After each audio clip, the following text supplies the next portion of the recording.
Start करबा आज show समस्त को स्वागत आम सह आज अछंती वन ऑफ द बेस्ट गोटे सक्सेसफुल कैप्टेन आमे कहि परिबा केवल आमे कोनसी टीम को नुहे मु कहिबी ऑल ओडिसा रो गोटे सक्सेसफुल कैप्टेन आज आम सह अछंती राजीव लोचन नंद आज आम सह अछंती माने जहाको समस्त जानि डिजिटल राजू आज आम सह अछंती।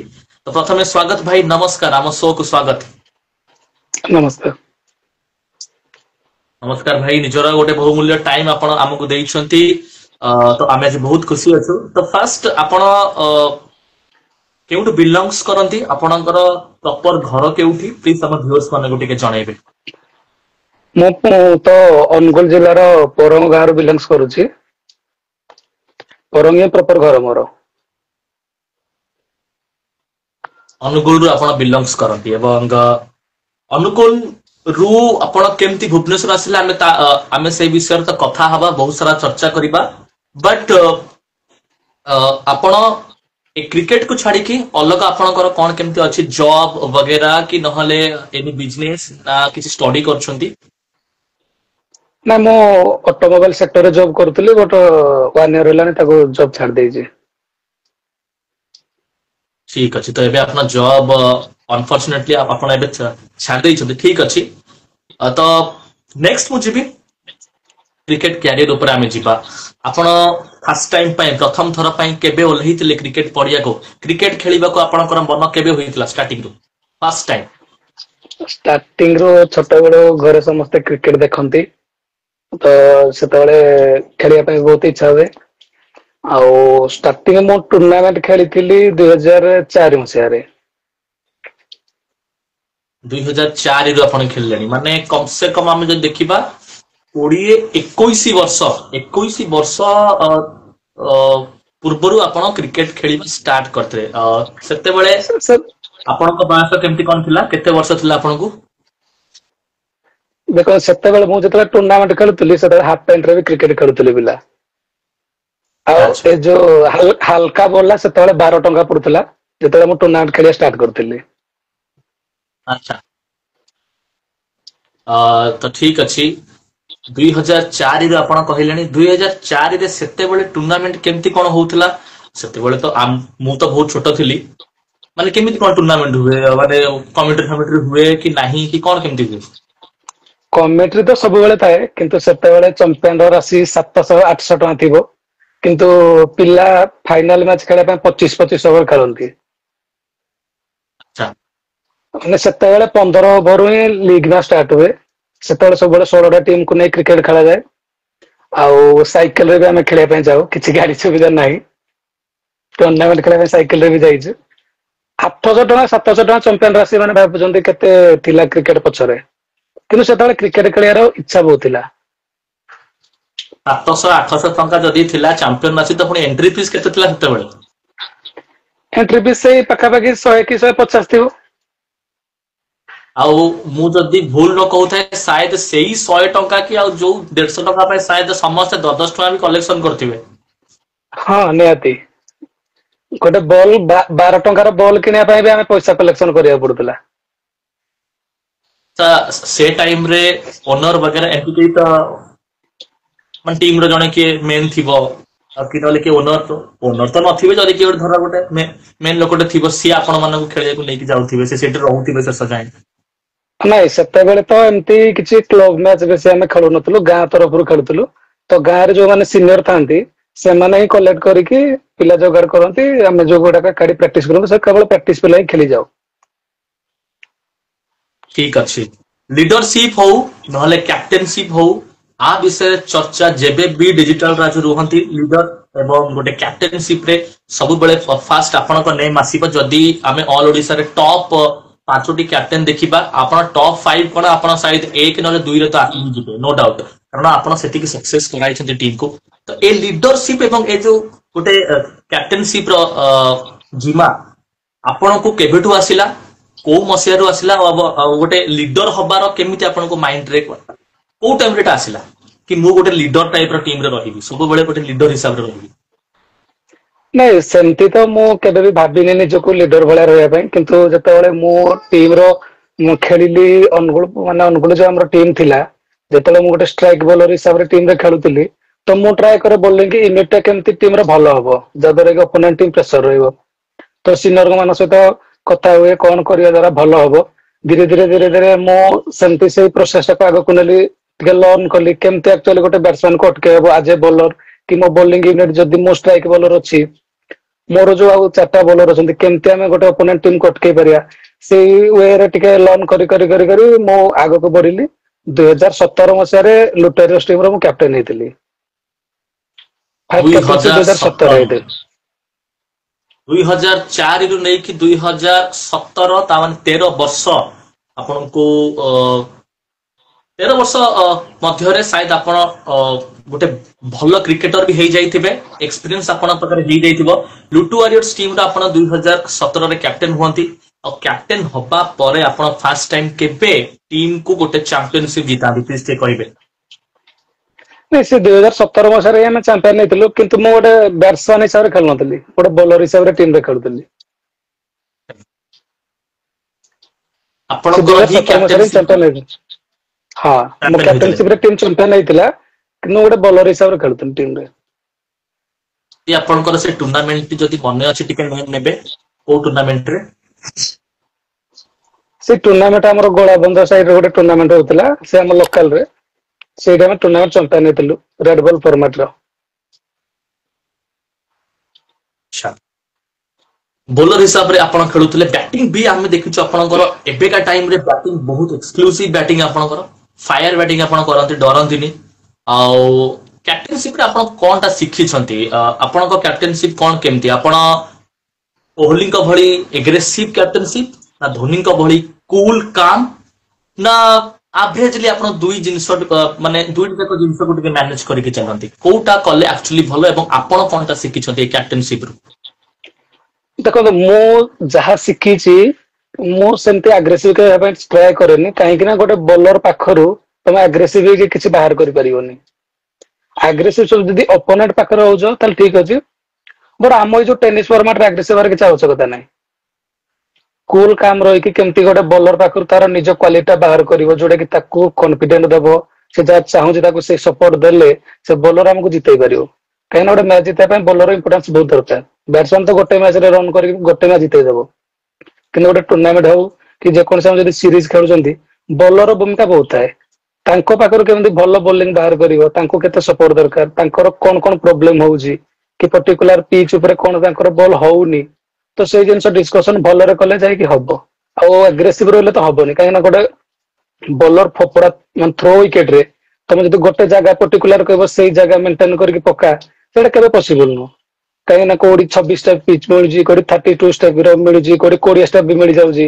ଅଲଷ୍ଟାର ଦେଖନ୍ତୁ 18 ଷ୍ଟେପ ର ପିଚ୍ ମିଳୁଛି ୱେଷ୍ଟର୍ଣ୍ଣ ଓଡିଶା ଯିବେ ଆପଣ 30-32 ଷ୍ଟେପ ର ପିଚ୍ ପାଇବେ। ଯଦି ଗୋଟେ ବୋଲରକୁ ପ୍ରେସର ଦେବେ ଯେ ପର୍ଟିକୁଲାର ଏଇ ଜାଗାରେ ପକା ସେ କେମିତି ପକେଇବ? ଆପଣ ତ ହେଲ୍ପ କରିବା ଆଚ୍ଛା ଦରକାର ଯେ କଣ ପ୍ରୋବ୍ଲେମ ହଉଛି ସେ ଡିସକସନ କରିବା ଦ୍ଵାରା ତାଠୁ ଭଲ ଜିନିଷ ଆପଣ ବାହାର କରିପାରିବେ। ଠିକ ଅଛି ଆମେ ଯିବା ସେପଟ ଲାଇନ କୁ ଯିବା ଆପଣଙ୍କ ସକ୍ସେସ ଆଡକୁ ଯିବା। ଲୁଟୁ ୱାରିୟର୍ସ ସାଙ୍ଗରେ ଆପଣ କେତେ ବର୍ଷ ଯାଏ ଆପଣ ଯୋଡି ହେଲେ ଆମେ ଦେଖିଛୁ 2023-24 ମଧ୍ୟ ଆପଣ ଖେଳିଛନ୍ତି ଏବଂ ତାପରେ ଆପଣ ଆସନ୍ତି କମାଣ୍ଡ କୁ ତ ଲୁଟୁ ୱାରିୟର୍ସ ସାଙ୍ଗରେ ଆପଣଙ୍କର ଭଲ ମୁମେଣ୍ଟସ ତାଙ୍କ ଓନରଙ୍କ ସହ କେମିତି କଣ ସମ୍ପର୍କ ଲୁଟୁ ୱାରିୟର୍ସ ବିଷୟରେ ପ୍ଲିଜ ଟିକେ ବିସ୍ତାରରେ କହିବେ ଟିକେ ଖୋଲିକି କହିବେ ଲୁଟୁ ୱାରିୟର୍ସ ଟିମ୍ ଆକ୍ଚୁଆଲିରେ କଣ? ଦେଖନ୍ତୁ ଲୁଟାରିୟର୍ସ ଟିମ୍ ଆକ୍ଚୁଆଲି ଯିଏ ଓନର ଅଛନ୍ତି ସେ ଆମ ସହିତ ଗୋଟେ ପ୍ଲେୟାର ହିସାବରେ ଖେଳୁଥିଲେ। ଆମର ତାଲଚେରରେ ଗୋଟେ ଭଲ ଟିମ୍ ଥିଲା ଡେରା ଡାଇନାମିକ ବୋଲି ଆମେ ସେଇ ଟିମ ରେ ବେଶିକି ଖେଳୁଥିଲୁ ସେ ଅନର ଯେ ଆମ ସହିତ ସେ ମିଶିକି ମାଣ୍ଡଲ ଖେଳୁଥିଲା। କିନ୍ତୁ ତାଙ୍କ ଭାଇଙ୍କର ଡେଥ ପରେ 2014 ମସିହାରେ ଆମେ ଷ୍ଟାର୍ଟ କଲେ ଲୁଟୋରିଅର୍ସ। ଶିବୁ ମହାରଣା ପଦିଆଇ ଆମର ରାକା ମୁଁ ଗୁତୁମରା ମଣ୍ଟୁ କଣ୍ଟିଆ ରାଉତାଳ ରାଜୁ ସବୁ ମିଶିକି ମାଣ୍ଡଲ ମିଶିକି ଗୋଟେ ଟିମ୍ ଷ୍ଟାର୍ଟ କଲୁ। ଯୋଉଥିରେ କି ଆମେ ଲୋକାଲ ପିଲା 10 ଜଣ ଖେଳୁଥିଲୁ କେବଳ ହୁସେନ ହାକେ ଖେଳୁଥିଲୁ। କିନ୍ତୁ ଆମର ପ୍ରାୟ ନଅ ଜଣ ତ କମ୍ପଲସରୀ କେତେବେଳେ ମଣ୍ଟୁ ଗୋଟେ ନୟାଗଡରୁ ଅଛି ମଣ୍ଟୁ ବୋଲି ପିଲାଟେ ଦେବାଶିଷ ପାଠଶାଳୀ ନୁହଁ ଆଉ ଜଣେ ମଣ୍ଟୁ ଅଛି ସିଏ ହୁସେନ ଭାଇ ଖେଳନ୍ତି। ଆମେ କିନ୍ତୁ 9 ଜଣ ଖେଳୁଥିଲୁ ପୁରା ଲୋକାଲ ପିଲା। ଆଉ ମାହୋଲ ସବୁବେଳେ ଭଲ ଥାଏ ଯେହେତୁ ଲୋକାଲ ଟିମ୍ ଲୋକାଲ ରେ ଖେଳୁଥିଲୁ ମାହୋଲ ସବୁବେଳେ ଭଲ ଥାଏ ତାପରେ ମାଣ୍ଡଲ ଆମର ଛୋଟ ସେମିତି କିଛି ଆମ ଉପରେ ସେ ପ୍ରେସର ଦିଏନି ଆମେ ଆରାମସେ ଖୁସିରେ ଖେଳୁ। ଠିକ ଅଛି। ଲୁଟୁର କେମିତି କଣ ରହିଛି ସକ୍ସେସ୍ ବଗେରା, କାରଣ ଗୋଟେ ସିଜିନ ଆମେ ଦେଖିଛୁ ପୂର୍ବରୁ, ସରି, ଆମେ ଏବେ ଯେମିତି ଦେଖୁଛୁ କମାଣ୍ଡୋ ଟିମ୍ କୁ ହଉ ନହେଲେ ସିଆରଏମ୍ କୁ ହଉ, ସେ ସମୟରେ 2 ରୁ 3 ବର୍ଷ ଯଦି ଆମେ ଯିବା ପଛକୁ ଲୁଟୁ ୱାରିୟର୍ସ ର ଦବଦବା ସେମିତି ଥିଲା ଅଲ୍ ଓଡିଶା ବେସିକ୍ସ ରେ। ତ ତା ପଛରେ ଆପଣ ତ ନିଜେ ତ ଥିଲେ, କ୍ୟାପ୍ଟେନ ତ ଥିଲେ, ନୋ ଡାଉଟ ଆପଣଙ୍କ କ୍ୟାପ୍ଟେନସିପ ତ ଭଲ ଥିଲା, ବଟ୍ କିଛିଟା ପ୍ଲେୟାରଙ୍କ ନେମ୍ ଆପଣ ନେବେ କି ନାଇଁ ପର୍ଟିକୁଲାର ଏମିତି ଆମ ଟିମରେ ପ୍ଲେୟାର ମାନେ ଥିଲେ ଯାହା ପାଇଁ ଲୁଟୁ ୱାରିୟର୍ସ ଓଡିଶା ଟେନିସ୍ କ୍ରିକେଟରେ ଗୋଟେ ଦବଦବା ସୃଷ୍ଟି କରିଥିଲା? ଦେଖନ୍ତୁ ଲୁଟୋ ୱାରିୟର୍ସ ଲୋକାଲ ରେ ବହୁତ ଭଲ ଖେଳୁଥିଲା, କିନ୍ତୁ ଅଲ ଓଡିଶା ଫର୍ମାଟ ଯେତେବେଳେ ସେ ଷ୍ଟାର୍ଟ କଲା, ତାର ସବୁଠୁ ବେସିସ ରେ ଅଭିନାଶ ସାହୁକୁ ଯିବ, ଜେସାନ ଟିମ ର ଓନର। ସିଏ ହିଁ ନେଇକି ଲୁଟୋ ୱାରିୟର୍ସ କୁ ଅଲ ଓଡିଶା ଫର୍ମାଟ ଦେଖେଇଲା। ମାନେ ଆମେ ଅଲ ଓଡିଶା ଯେତେବେଳେ ଏଣ୍ଟ୍ରି କଲୁ, ଅବିନାଶ ସାହୁ ପାଇଁ ଆମେ ଏଣ୍ଟ୍ରି କଲୁ। ସିଏ ଆଉ ମାଣ୍ଡଲ ମିଶିକି ଆମକୁ ନେଲେ, ଖେଳେଇଲେ, ଯାହାବି ଏକ୍ସୱାଇଜେଡ୍ ଯାହାବି ଖର୍ଚ୍ଚ ଯାହାବି ଆସିଲା ଗୋଟେ ପ୍ଲେୟାର ର ନେସେସିଟି ଯାହାବି ଦରକାର ହୁଏ ସେ କରନ୍ତି। ତାପରେ ଆମେ ଧୀରେ ଧୀରେ ଖେଳିବା ଷ୍ଟାର୍ଟ କଲୁ, କାହିଁକି ନା ଦେଖନ୍ତୁ ଆମେ ଯୋଉ ଫର୍ମାଟ ଖେଳୁଥିଲୁ ସେଇ ଫର୍ମାଟ ରେ ଅଲ ଓଡିଶା ହଉନି। ଆମେ ସବୁବେଳେ 15 ଓଭର 20 ଓଭର ଖେଳୁଥିଲୁ। ଏବେ ବହୁତ ସର୍ଟ ଫର୍ମାଟ, ତ ଆମେ ଟାଲି କଲୁ କିଏ ଭଲ ଖେଳିପାରିବ। ତ ସେମିତି କଣ୍ଟିଆ ଆମର ଭଲ ପ୍ଲେୟାର, ସିଙ୍ଗଲ ଦାସ ଭଲ ଥିଲା, ଆମର ରାଉତାଳ ରାଜୁ ସବୁଠୁ ଭଲ ପ୍ଲେୟାର ଥିଲା। ଗୌତମର ମଣ୍ଟୁ ଜଣେ ଥିଲା କେକେଏସ୍ ମଣ୍ଟୁ, ସେ କମାଣ୍ଡର ବି ଖେଳିଛନ୍ତି, ସେ ବି ବହୁତ ଭଲ ବୋଲର, ସେ ବି ବହୁତ କିଛି କରିଛନ୍ତି ଲୁଟୋ ୱାରିୟର୍ସ ପାଇଁ। କୋଶଳା ରାଜୁ ବି ବହୁତ କିଛି କରିଛନ୍ତି ଲୁଟୋ ୱାରିୟର୍ସ ପାଇଁ। ବହୁତ ପ୍ଲେୟାର ଅଛନ୍ତି, ଶିବୁ ଭାଇ ବି ଅଛନ୍ତି, ଯିଏକି 20 ଓଭର ଫର୍ମାଟ କି 15 ଓଭର ଫର୍ମାଟ ତାଙ୍କ ୱିକେଟ ଅପୋନେଣ୍ଟ କୁ ବାହାର କରିବା ବହୁତ କଷ୍ଟ ହଉଥିଲା। ସବୁ ମିଶିକି ଖେଳିଥିଲୁ, ସମସ୍ତଙ୍କୁ ବହୁତ ସାରା ଧନ୍ୟବାଦ, କାହିଁକି ନା ସେ ଟିମ୍ ବହୁତ ପର୍ଯ୍ୟନ୍ତ ଚାଲିଥିଲା। ଆଉ ସେଇ ଟିମ୍ ବି ଦେଖିଲେ ଯେତେବେଳେ ଏକାଠି ବହୁତ ଖୁସି ଲାଗେ। ଏଇଟା ଯେମିତି ଆପଣ କହୁଛନ୍ତି ସେ ଟିମ୍ ବିଷୟରେ, ଆପଣ ପଛ ମେମୋରି ସବୁ ଏଠି ମନେ ପକାଉଛନ୍ତି। ଆଉ ଯୋଉମାନେ ରିଅଲ ହାର୍ଟେଡ, ଯଦି ଆମେ କହିବା ରିଅଲ ହାର୍ଟ ରୁ ଯୋଉମାନେ ଲୁଟୁର ଫ୍ୟାନ୍ସ, ସାୟଦ ତାଙ୍କ ମନ ଏବେ କଷ୍ଟ ହଉଥିବ, ସେମାନେ ବି ଚାହୁଁଥିବେ କି ନାଇଁ ଯେମିତି ଅନ୍ୟାନ୍ୟ ସବୁ ଟିମ୍ ଅଛନ୍ତି, ଆମ ଲୁଟୁ ୱାରିୟର୍ସ ଟିମ୍ ସାୟଦ ଥାନ୍ତା, ଆମେ ଏବେ ବି ଦେଖିଥାନ୍ତୁ। ସବୁ ଦର୍ଶକ ମାନେ ନିଜ ନିଜ କୋଶ୍ଚିନ୍ ବି ରଖିବେ, ଆମେ ଆଗାମୀ ସମୟରେ ତାଙ୍କ କୋଶ୍ଚିନ୍ ବି ନବା, ସବୁ ଏଇଠି ଉପସ୍ଥିତ ହେବେ, ଆମେ ଚର୍ଚ୍ଚା କରିବା। ତ ଠିକ ଅଛି, ରାଜୁ ଭାଇ ଟିକେ ମତେ କହିବେ, ଏଇଟା ଗୋଟେ ଖୋଲିକି ଆପଣ କହିବେ, ଏବଂ କୋଶ୍ଚିନ୍ କେବଳ ମୁଁ ନୁହେଁ ସାରା ଓଡିଶା ଜାଣିବାକୁ ଚାହୁଁଛି। ବହୁତ କମ ଲୋକ ଆର ରାଜଟି ଜାଣିଛନ୍ତି, ଯେହେତୁ ଆପଣ କ୍ୟାପ୍ଟେନ, ଯେହେତୁ ଆପଣ ସେଇ ତାଙ୍କ ସହ କମ ସେ କମ 6 ରୁ 7 ବର୍ଷ ଜଡିତ ଥିଲେ। ଲୁଟୁ ୱାରିୟର୍ସ ଟିମ୍ କଣ ପାଇଁ ଏ ସିଜିନ ନିଜକୁ ଅଲ ଓଡିଶା ସ୍ତରରୁ ବାହାରକୁ ନେଲା, କଣ ପାଇଁ ଲୁଟୁ ୱାରିୟର୍ସ କ୍ରିକେଟ ରୁ ଦୂରେଇ ଗଲା, ପ୍ଲିଜ? ଦେଖନ୍ତୁ ଲୁଟୋ ୱାରିୟର୍ସ ତ କ୍ରିକେଟ ରୁ ଦୂରେଇନି। ଏ ପୂର୍ବ ସିଜନ ବି ଦେଖନ୍ତୁ ଲୁଟୋ ୱାରିୟର୍ସ ବହୁତ ଟୁର୍ଣ୍ଣାମେଣ୍ଟ ବି ଆଟେଣ୍ଡ କରିଛି, ଖେଳିଛି। ଲୁଟୋ ୱାରିୟର୍ସ କ୍ରିକେଟ ରୁ ଦୂରେଇନି, କିନ୍ତୁ ଓନର ଯିଏ ଅଛନ୍ତି ତାଙ୍କର ଟିକେ ପ୍ରୋବ୍ଲେମ ରହିଲା, ଯୋଉଥିପାଇଁ କି ସେ ଟିମ୍ କୁ ଆଗକୁ ନବା ପାଇଁ ଟିକେ ରହିଲେ, ଯୋଉଥିପାଇଁ କି ପିଲା ଅଲଗା ହେଇକି ଆମେ ଖେଳିଲୁ। କିନ୍ତୁ ସେମିତି କିଛି ପ୍ରୋବ୍ଲେମ ନାହିଁ ଯୋଉଥିପାଇଁ କି ଲୁଟୋ ୱାରିୟର୍ସ ଭାଙ୍ଗିଗଲା, ଯୋଉଟା କି ଆମେ ଚଲେଇଛନ୍ତି ସମସ୍ତେ ଯେ ନାଇଁ ପଇସା ପ୍ରୋବ୍ଲେମ କି ତାଙ୍କର ଅନର ସହିତ ପ୍ଲେୟାରଙ୍କର କିଛି ପ୍ରୋବ୍ଲେମ, ସେମିତି କିଛି ବି ନାହିଁ। ଆଜି ବି ସବୁ ପ୍ଲେୟାର ଆମ ଅନର ସହିତ ଭଲରେ କଥା ହୁଅନ୍ତି, କି ଅନର ଯୋଉଠି ଦେଖିଲେ ଆମ ସହିତ ଭଲରେ କଥା ହୁଅନ୍ତି। ତାଙ୍କର ଟିକେ ଫ୍ୟାମିଲି ପ୍ରୋବ୍ଲେମ ରହିଲା, ଯୋଉଥିପାଇଁ କି ସେ ଚାହିଁଲେନି ସମୟ ଦେବା ପାଇଁ। ନହେଲେ ଦେଖ ଆପଣ ଭାବନ୍ତୁ, ଗୋଟେ ଟିମ୍ ଏତେ ସକ୍ସେସ ହେଲା, ଓଡିଶାରେ ନମ୍ବର 1 ହେଲା, ତାପରେ କାହିଁ ଭାଙ୍ଗିଯିବ? ଠିକ ତାଙ୍କର ଠିକ ଟିକେ ରହିଲା, ସେଇଟା ହିଁ କଥା ଫ୍ୟାମିଲି ଟିକେ ବୁଝିଲି। ପ୍ରୋବ୍ଲେମ ରହିଲା, ସେଇଥିପାଇଁ ଖେଳୁଛନ୍ତି। ନେକ୍ସଟ ଆଗକୁ ବି ଖେଳିବେ, ସେ ଟିମ୍ ବି ଚାଲିବ, ଭଲ ଚାଲିବ। ସେମିତି ନୁହଁ ଯେ କିଛି ଟିମ୍ ଭାଙ୍ଗିଗଲା ଯୋଉ ଉଠିକି ଚଲେଇଛନ୍ତି, ସେଟା ନୁହଁ। ତାମାନେ ହେଇପାରେ କି ସାୟଦ କମବ୍ୟାକ୍ ବି କରିପାରେ, ବଟ୍ ଆଶା ରହିବ କି ଟିମ୍ ଭଲ ଭାବେ ଟିକେ କମବ୍ୟାକ୍ କରୁ। ଏବଂ ମୋ କୋଶ୍ଚିନ୍ ଟା ବି ସେଇଟା ଥିଲା କି କଣ ପାଇଁ କମ ମ୍ୟାଚେସ୍ ଟିମ୍ ଖେଳୁଛି, ଗୋଟେ ଗୋଟେ ହେଭିୱେଟ୍ ଟିମ୍ ଯଦି କମ ମ୍ୟାଚେସ୍ ଖେଳିବ ତ ସମସ୍ତଙ୍କ ମାଇଣ୍ଡରେ ବି ଆସିବ କି ସାୟଦ ଆଉ ଟିମ୍ ଅଛି କି ନାହିଁ। ଓକେ, ଆପଣ ଏଠି ଗୋଟେ କ୍ଲିୟର କରିଦେଲେ, ସମସ୍ତେ ବି ଜାଣିଗଲେ ସେ ଜିନିଷକୁ କି ହଁ ଏଇଥିପାଇଁ ଟିମ୍ ଆଉ ଟିକେ ଅଧିକ ମ୍ୟାଚେସ୍ ଖେଳୁନି। ଠିକ ଅଛି, ନାଇଁ ଦେଖନ୍ତୁ ଲୁଟୁ ବିଷୟରେ ମୋ ଆମେ କହିବା, ପ୍ଲିଜ। ହଁ ମୁଁ କହୁଥିଲି କଣ କି, ଆମର ଅବିନାଶ ସାହୁ ସିଏ ବି ଲୁଟୁ ୱାରିୟର୍ସ ବୁଝୁଥିଲେ, ସେ ପୁଣି ନାଇଟ ରେ ସାନ୍ ବୁଝିଲେ। ଆମର ରିଷି ବୋଲି ଜଣେ ଭାଇ ଥିଲେ, ସିଏ ବି ଲୁଟୁ ୱାରିୟର୍ସ ବୁଝୁଥିଲେ। ତାଙ୍କର ବି ଟିକେ ଫ୍ୟାମିଲି ପ୍ରୋବ୍ଲେମ ଆସିଲା, ସିଏ ବି ଟିକେ ଟିମ ରୁ ଦୂରରେ ରହିଲେ। ତ ଏକୁଟିଆ ନେଇକି ସବୁ ଆଡଜଷ୍ଟ କରିବା ଟିକେ କଷ୍ଟ ହେଲା ଆମର ଅନର ମଣ୍ଡଲକୁ, ତ ତା ପାଇଁ ସେ ହାଲକା ଟିକେ ଦୂରେଇକି ରହିଲା। କିନ୍ତୁ ସେମିତି ନୁହଁ ଯେ ଯୋଉ ସମସ୍ତେ ଗୋଟେ ଡିସ୍କସନ କରୁନାହାନ୍ତି କି ପଇସା ନାହିଁ, ପଇସା ପାଇଁ ଟିମ୍ ଭାଙ୍ଗି ଗଲା, ଏଇ ସବୁ ଜିନିଷ ଫାଲତୁ ଜିନିଷ, ସେମିତି କିଛି ହେଇନି ଟିମ ରେ। ତ ଏ ସବୁ ଜିନିଷ ଆମେ ଯେତେ କମ ଚର୍ଚ୍ଚା କରିବା ସେତେ ଭଲ, ଏବଂ ଚର୍ଚ୍ଚା ହିଁ ଆମେ କରିବା କଥା ନୁହଁ, କାରଣ ମୋ ମତରେ ଯୋଉ କ୍ରିକେଟ କୁ ଭଲ ପାଏ ସାୟଦ ପଇସାକୁ ସେ ବେଶୀ ପ୍ରାୟୋରିଟି ଦଉନଥିବେ, ଏବଂ ସବୁ ଅନର୍ସ ମାନେ ବି ଏଠି ଆମ ଶୋ ମାଧ୍ୟମରେ ବି କହିକି ବି ଯାଇଛନ୍ତି।